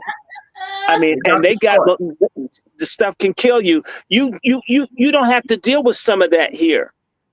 And so for the America that Black Americans made and the laws and things that we've helped fight for has made America a place that people could seek refuge and sanctuary. That's right. And they owe us a thanks, whether you want to get it or not. And the nerve to want to hook up with the very people that didn't even want their Black and brown asses here, to see them as their best friends and work with them to undermine us who fought for their sorry asses to be here, is a betrayal. And you know what? People who are Christians love Jesus. And you know what? It's an unspoken truth, but we hate Judas. Nobody likes a traitor. Right. If the worst you get called is a tether or a banana boat or a booty scratcher, and people do scratch your booty when you come from a place where there's no toilet paper, where people use leaves. In fact, let me tell one more story, Sister Keisha. One more, please. I'll go fast. I was in Uyo, Nigeria. I went to a government building because we were working on getting our air flight to fly back to Calabar, then Port Harcourt to go to Lagos, right? And I needed to use the restroom. And I asked the person, where's the men's room? And they pointed, it's down the hall. And I looked and I looked and I looked, and there was no bathroom, but there was a door, like the door of no return, at the end of the government building. And down the steps, so there's this huge African grass, like they'd never seen a lawnmower. I'm talking about grass like almost 15 feet tall. Mm-hmm. And that was the bathroom. And the people would go out, I'm talking about a government building, and shit and piss in the grass. And I followed a woman out, and this sister who had a really long navy blue dress on that was pleated with black shoes on, she went out there to piss. And I'm not joking. This woman could direct her stream. I've never seen a woman that could piss almost like a man. I mean, she sent that thing straight down like the beam coming off the Enterprise on Star Trek. And she didn't get a speck of piss on her shoes. And when she was through pissing, she didn't wash her hands. She clicked her heels and went back in the building. They sometimes don't even have bathrooms. And I mean, no toilet paper, no hand sanitizer. So you might just pick your booty if you had to shit and there was no toilet paper unless you used some grass. True indeed, brother. True indeed. We get to the end of our program, but I want to read this quote from Dr. Martin Luther King, because we all love King, but I have never heard anyone say this quote. He said, "We know nothing about Africa. Although our roots are there in terms of our forebearers, but I mean, as far as the average Negro today, he knows nothing about Africa. And I think he's got to face the fact that he's an American. His culture is basically American. And one becomes adjusted to this when he realizes what it is and what he is." That is from Dr. King. A quote that no one ever talks about or I've ever heard repeated. I've heard it. Dr. Claude Anderson brilliantly reminded us of what it is that we were going to face in the early 2000s. He repeatedly said that we were going to face backlash from all these other groups, but we will focus on history and not the foundation. Mm-hmm. Dr. Claude Anderson warned us. He saw it coming. The global pile-on, the erasure of FBA lineage, the freeloading off of FBA victories. So this is our stand. Delineation is not hate, it's survival. Mm-hmm. We are not the diaspora. We are not we are not a Pan-African umbrella. We are foundational Black Americans, the descendants of American chattel slavery, the children of freedmen. This culture is ours. This lineage is ours. These reparations, ours. And from here on out, we guard what we built. The late Paul Mooney Louisiana native. He says, there are only two kinds of black people in America today. You either running free or you running scared. How you running?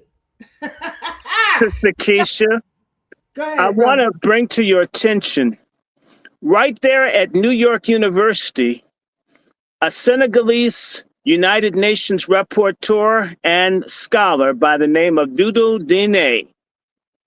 In 1995, 30 years ago, wrote a report saying that Africans and Caribbeans were the main threat, or one of the major threats to the advancement of Black Americans.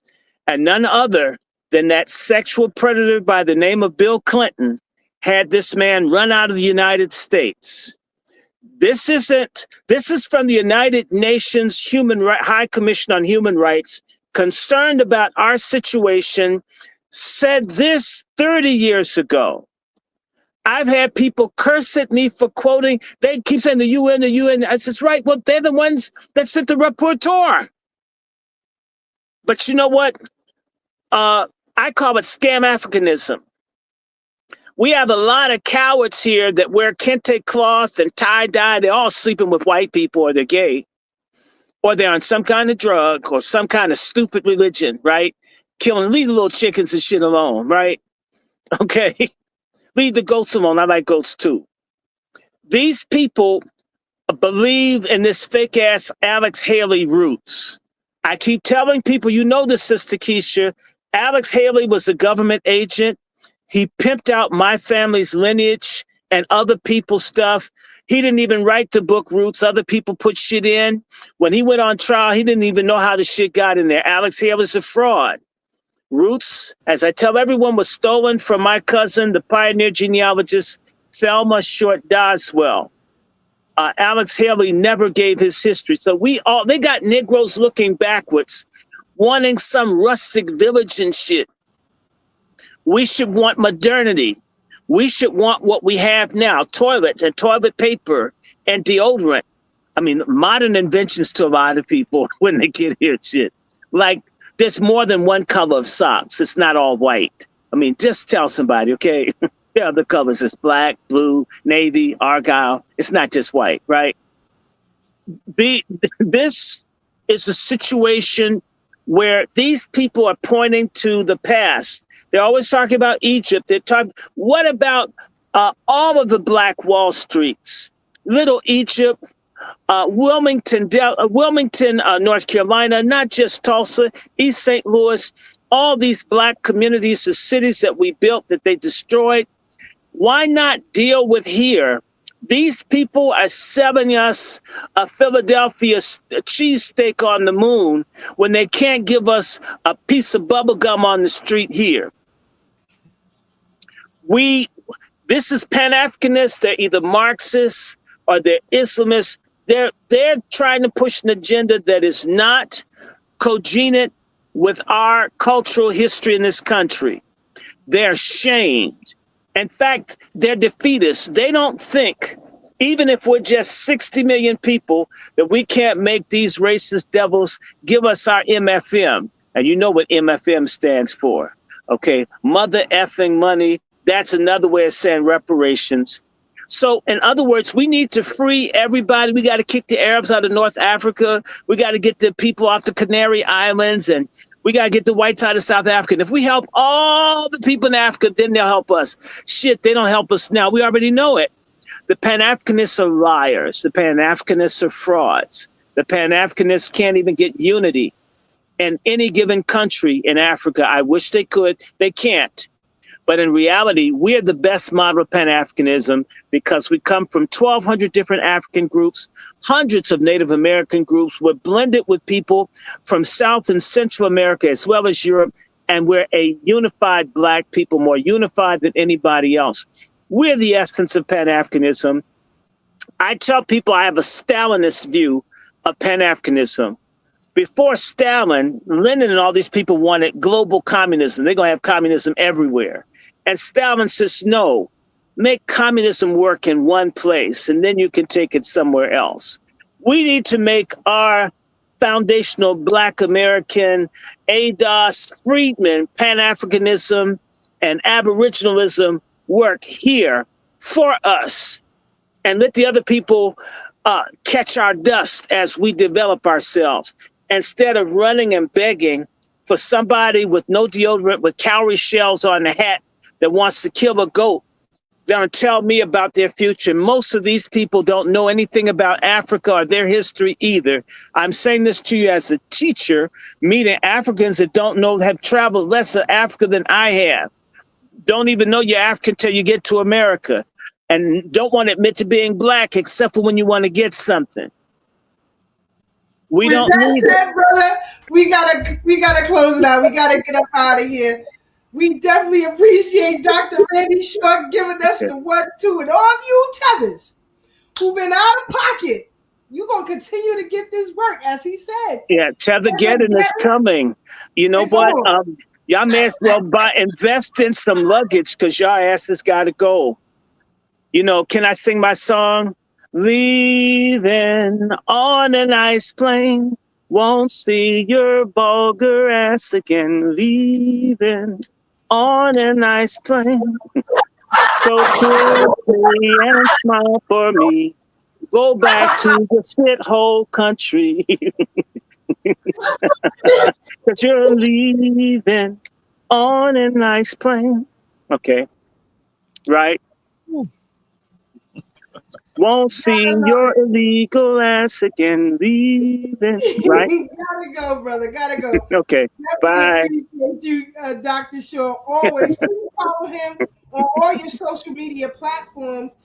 And if you would like to hear more from Dr. Short, he has written several books that you can now purchase on Amazon Prime or Amazon.com. Sorry.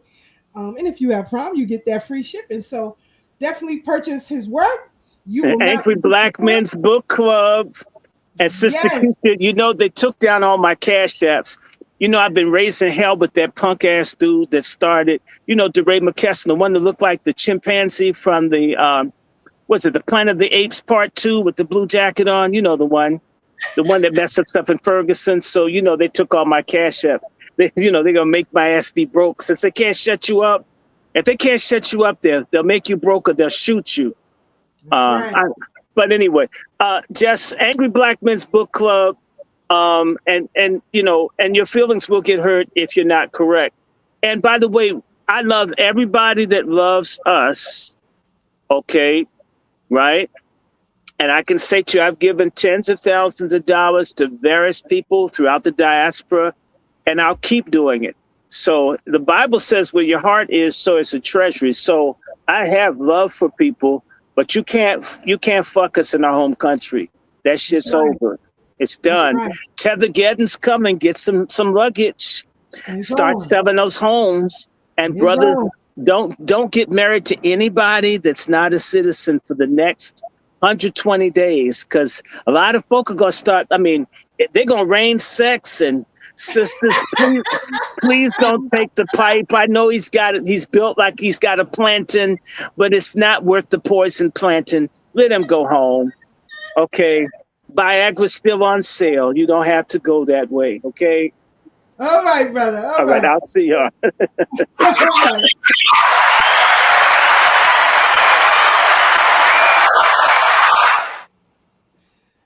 Fairly, please follow our brother, Dr. Randy Shaw, on all your social media platforms. And again, you can purchase all of his books on Amazon.com. And you can also reach out to the BK Mackey History Club. They also sell a Dr. Randy Short book. So, you know, I like this 3-minute speech that Sister Brooke gave. As a matter of fact, the next meeting is July 31st in Brooklyn at the Brooklyn Library in Cadman Plaza, 286. Is it 286 Cadman Plaza in Brooklyn?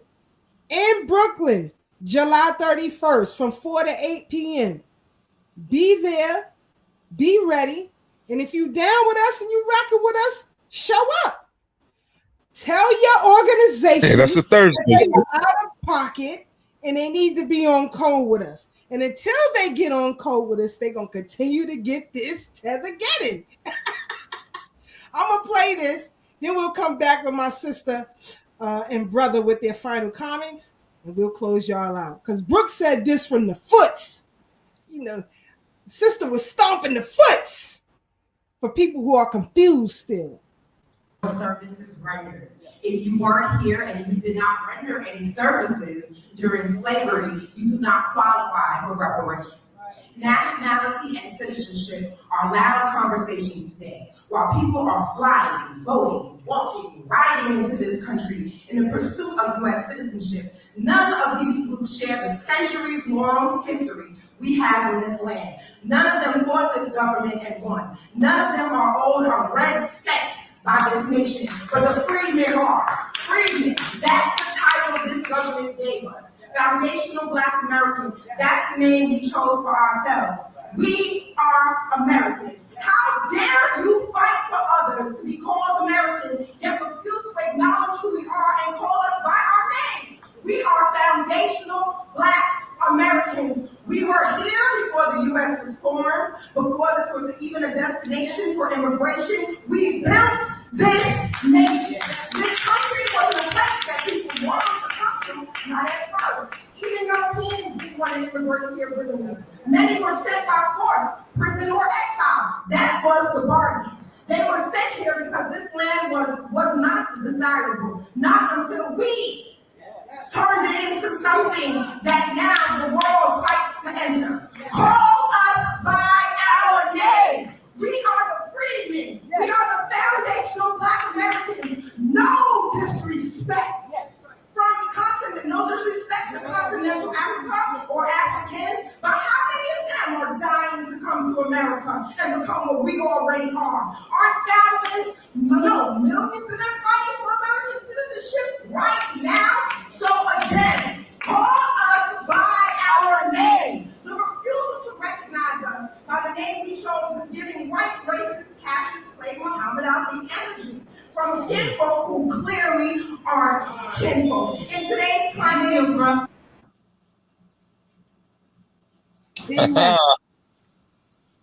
just a reminder for y'all. All the smoke. Your final thoughts and commentary. Let's get these people up out of here. Yeah, a great presentation, Sister Keisha. Dr. Short never fails to impress, and kudos to him and all he does. Beautiful show. Y'all know I'm gonna throw a little nature in there. You know, watch out for the floods, the volcanoes, and all that. All the stuff that I was talking about when I first came on this show, y'all starting to see it now, right? The solar flares being reported, regular news as we speak, the Schumann resonance, and those things like that. So if you, like myself, I believe, are on the right path, on the righteous path, you ain't got nothing to worry about. But there's going to be hell to pay for these people. And I ain't just talking about white folk neither. So let's not, act like, we ain't got, booty scratches in our, community as well, And when I say booty scratch, I'm not talking about foreigners. I'm talking about, the N-word peoples. So with that said, we already way over. I'm not going to take too long. I'm going to say peace to the family on the bridge. Peace to those out there watching. Peace to those who will see this in the future. We'll see you next week on the bridge, y'all. One love.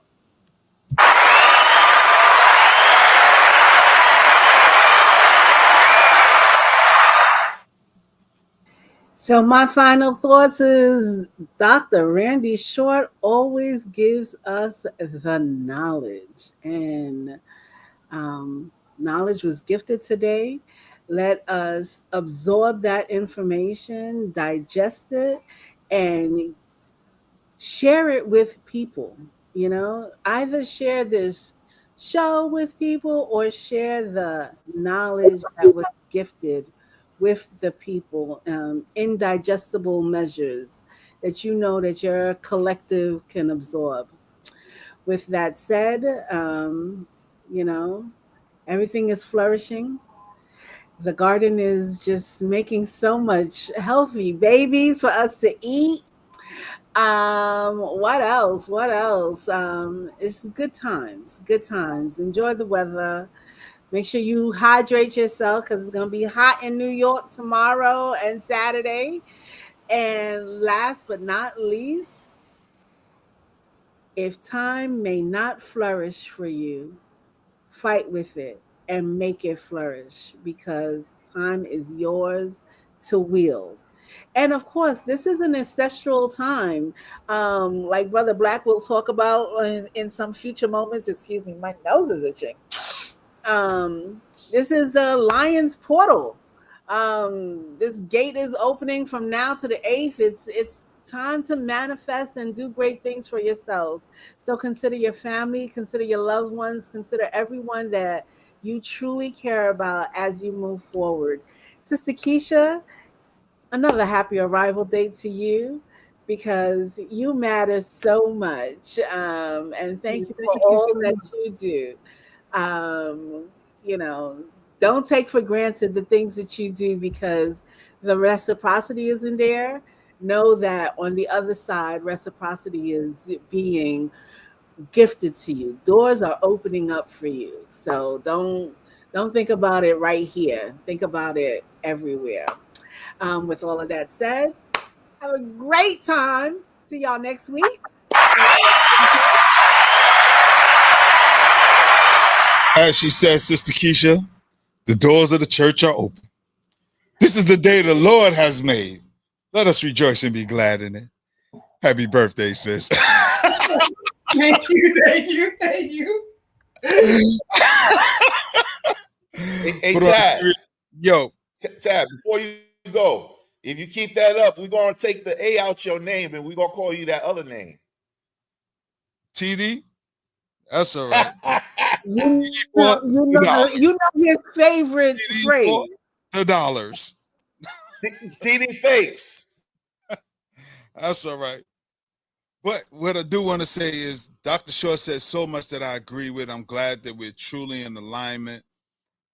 Even when it came down to the bathrooms on the continent, it's an experience. It's definitely, he's not lying about these bathrooms and these places. It's like you would think hygiene is very important. But again, folks who romanticize other places and don't value what they have in the moment will never get what they're truly looking for until they learn to appreciate and value what they already have. The homeland. It's called home for a reason. It's where you belong, home. And I'm glad he brought that up. But again, we're not going to hold y'all up too much longer. Sister Keisha just posted it up. Don't forget to tune in this Sunday at 2 p.m. on the OG Wisdom podcast, where we have none other than the master teacher, Kaba Hiawatha Kamene, formerly known as Booker T. Coleman, in his presentation, Who and What is FBA? And he's definitely down for you.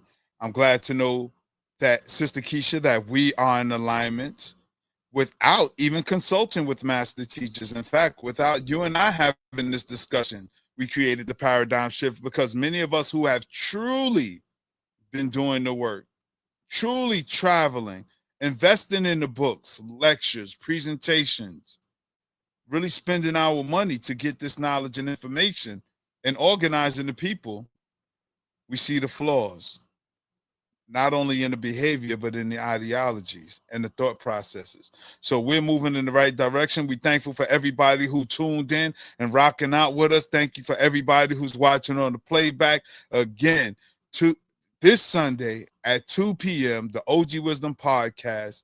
So want to thank y'all for tuning in. Hopefully you're inspired by something you heard tonight. It's your turn to go out and inspire others. Y'all stay up, stay blessed, stay true. And remember, no matter how hard things may seem right now, there are always better days ahead. Sister Keisha. Thank you, family, for rocking out with us each and every Thursday. Tell somebody to tell somebody to tell somebody. This is where it goes down. We are the grassroots media point in New York City. Let's be clear. When it comes to this reparations movement, yeah, we are it. So you want to tell everybody to tune in so they can find out more. To our folks in the diaspora, you you have to clean yourselves up. Beginning August 1st, there is talk of a boycott of African hair braiders. And I warned y'all that these type of things was coming. Now, if we a boycott a cracker, don't think we wouldn't boycott you. And so, because a lot of African women on these social media platforms have been talking greasy, August 1st, they will begin boycotting African braid shops. So that means the rest of you who are hair braiders have an opportunity to take advantage of this boycott. August 24th, Genealogy 101 with K Fighter. In this current social climate, it is very important that you know your lineage, because in order to receive such, you will have to prove your lineage. Okay? So you don't want to miss out on that. Again, I thank y'all for the love, the birthday wishes. I definitely appreciate it. Trust me, I do. I appreciate it. Each and every one of you, those who sent me text messages, phone calls, and emails and gifts as well. I definitely appreciate it. I look forward to the Hopkins Wall of Family reunion this weekend. Get in tune with your families. That's something too that others in the diaspora don't have what we have. The Black family reunion started here because we were on the hunt for our loved ones. We were on the hunt for those who were kidnapped and stolen. And so the Black family reunion took place. That is an institution that we wish that the diaspora can grasp and get hold of. And so tonight, as we close out, I thought it'd be fitting that we learn a little bit about family reunions. Y'all have a good rest of the week. Enjoy yourselves. Protect each other. Look out for each other. We all we got, as you can see. But let's listen to Ernie Suggs about the history of the Black family reunion. This FBA institution must be maintained. Here we go. This is Johnny Dillard of Lynchburg, Virginia, wish to find their 9 children, Molly, Daniel, John, Millie, Tommy, Melinda, Jimmy, Monsi, and Margaret, all colored, who when last heard of were sold off by Negro traders. This was in the Atlanta Journal-Constitution in 1917. Right above this ad is a woman who had placed an ad saying, "I've lost my umbrella." Everybody has family reunions, but it's such a big deal in the Black community. And it comes from the fact that we were separated as enslaved people, and we spent so much time looking for our families. Where are we, Ernie? We're about to go into a ballroom and hang out with the Thornton family, who celebrated their family reunion this weekend. So this is the beauty of Black people, is that we're all family. So they basically saw me over here chilling, and they were like, "Why are you not helping?"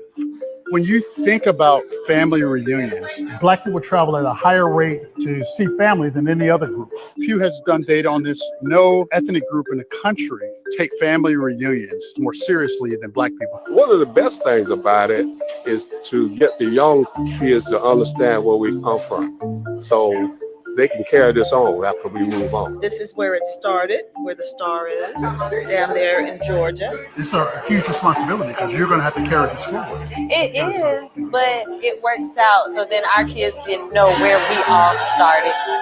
I've been writing this story, visiting a lot of different families. And now we're going to meet today with the Thomas Dorsey family. It's a very remarkable family here in Fayetteville. More than 100 of their family members are buried out here. So this is the Black cemetery. This all of this? Or yes, all of this right here. Your family purchased that land? Yes, in 1884. The Dorseys are very fortunate, actually, to be able to kind of trace their family back to 1820. And most of them are buried right here in the cemetery, which is a blessing. For the most part, all the Dorseys and the Punders are buried right up here.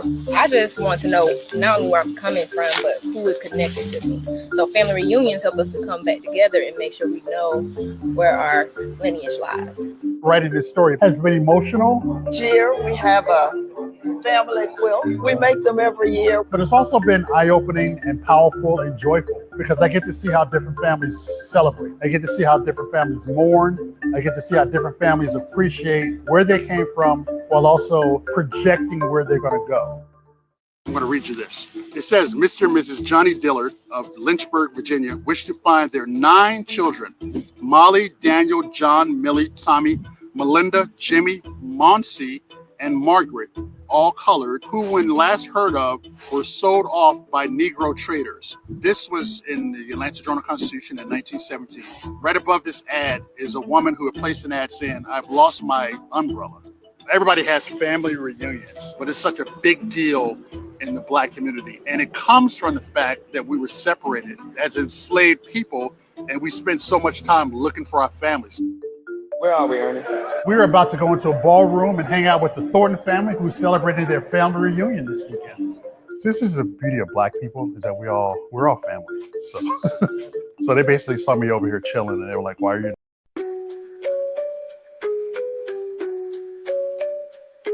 On the Brooklyn Bridge tonight, voices strong, knowledge tight, thorough Black talk in the air, changing minds, changing flair. From brother Tad to sister K, warriors got things to say. Sister Marcy brings the heat, brother Blacksmith keeps the beat. Revolutionary waves, they fly underneath the open sky. Every word's a call to fight. Tune in, feel the ancestral light. Thursday nights the world will see Black Power media on a spree. Facebook, YouTube all aligned, breaking free from every bind. Social talk and politics, every voice breaks through the matrix. Commentary raw and true, for the many, not the few. Revolutionary waves, they fly underneath the open sky. Every word's a call to fight. Tune in, feel the ancestral light.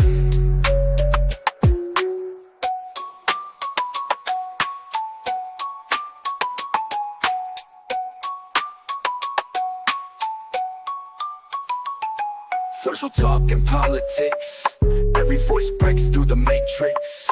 Commentary raw and true, for the many, not the few. Revolutionary waves.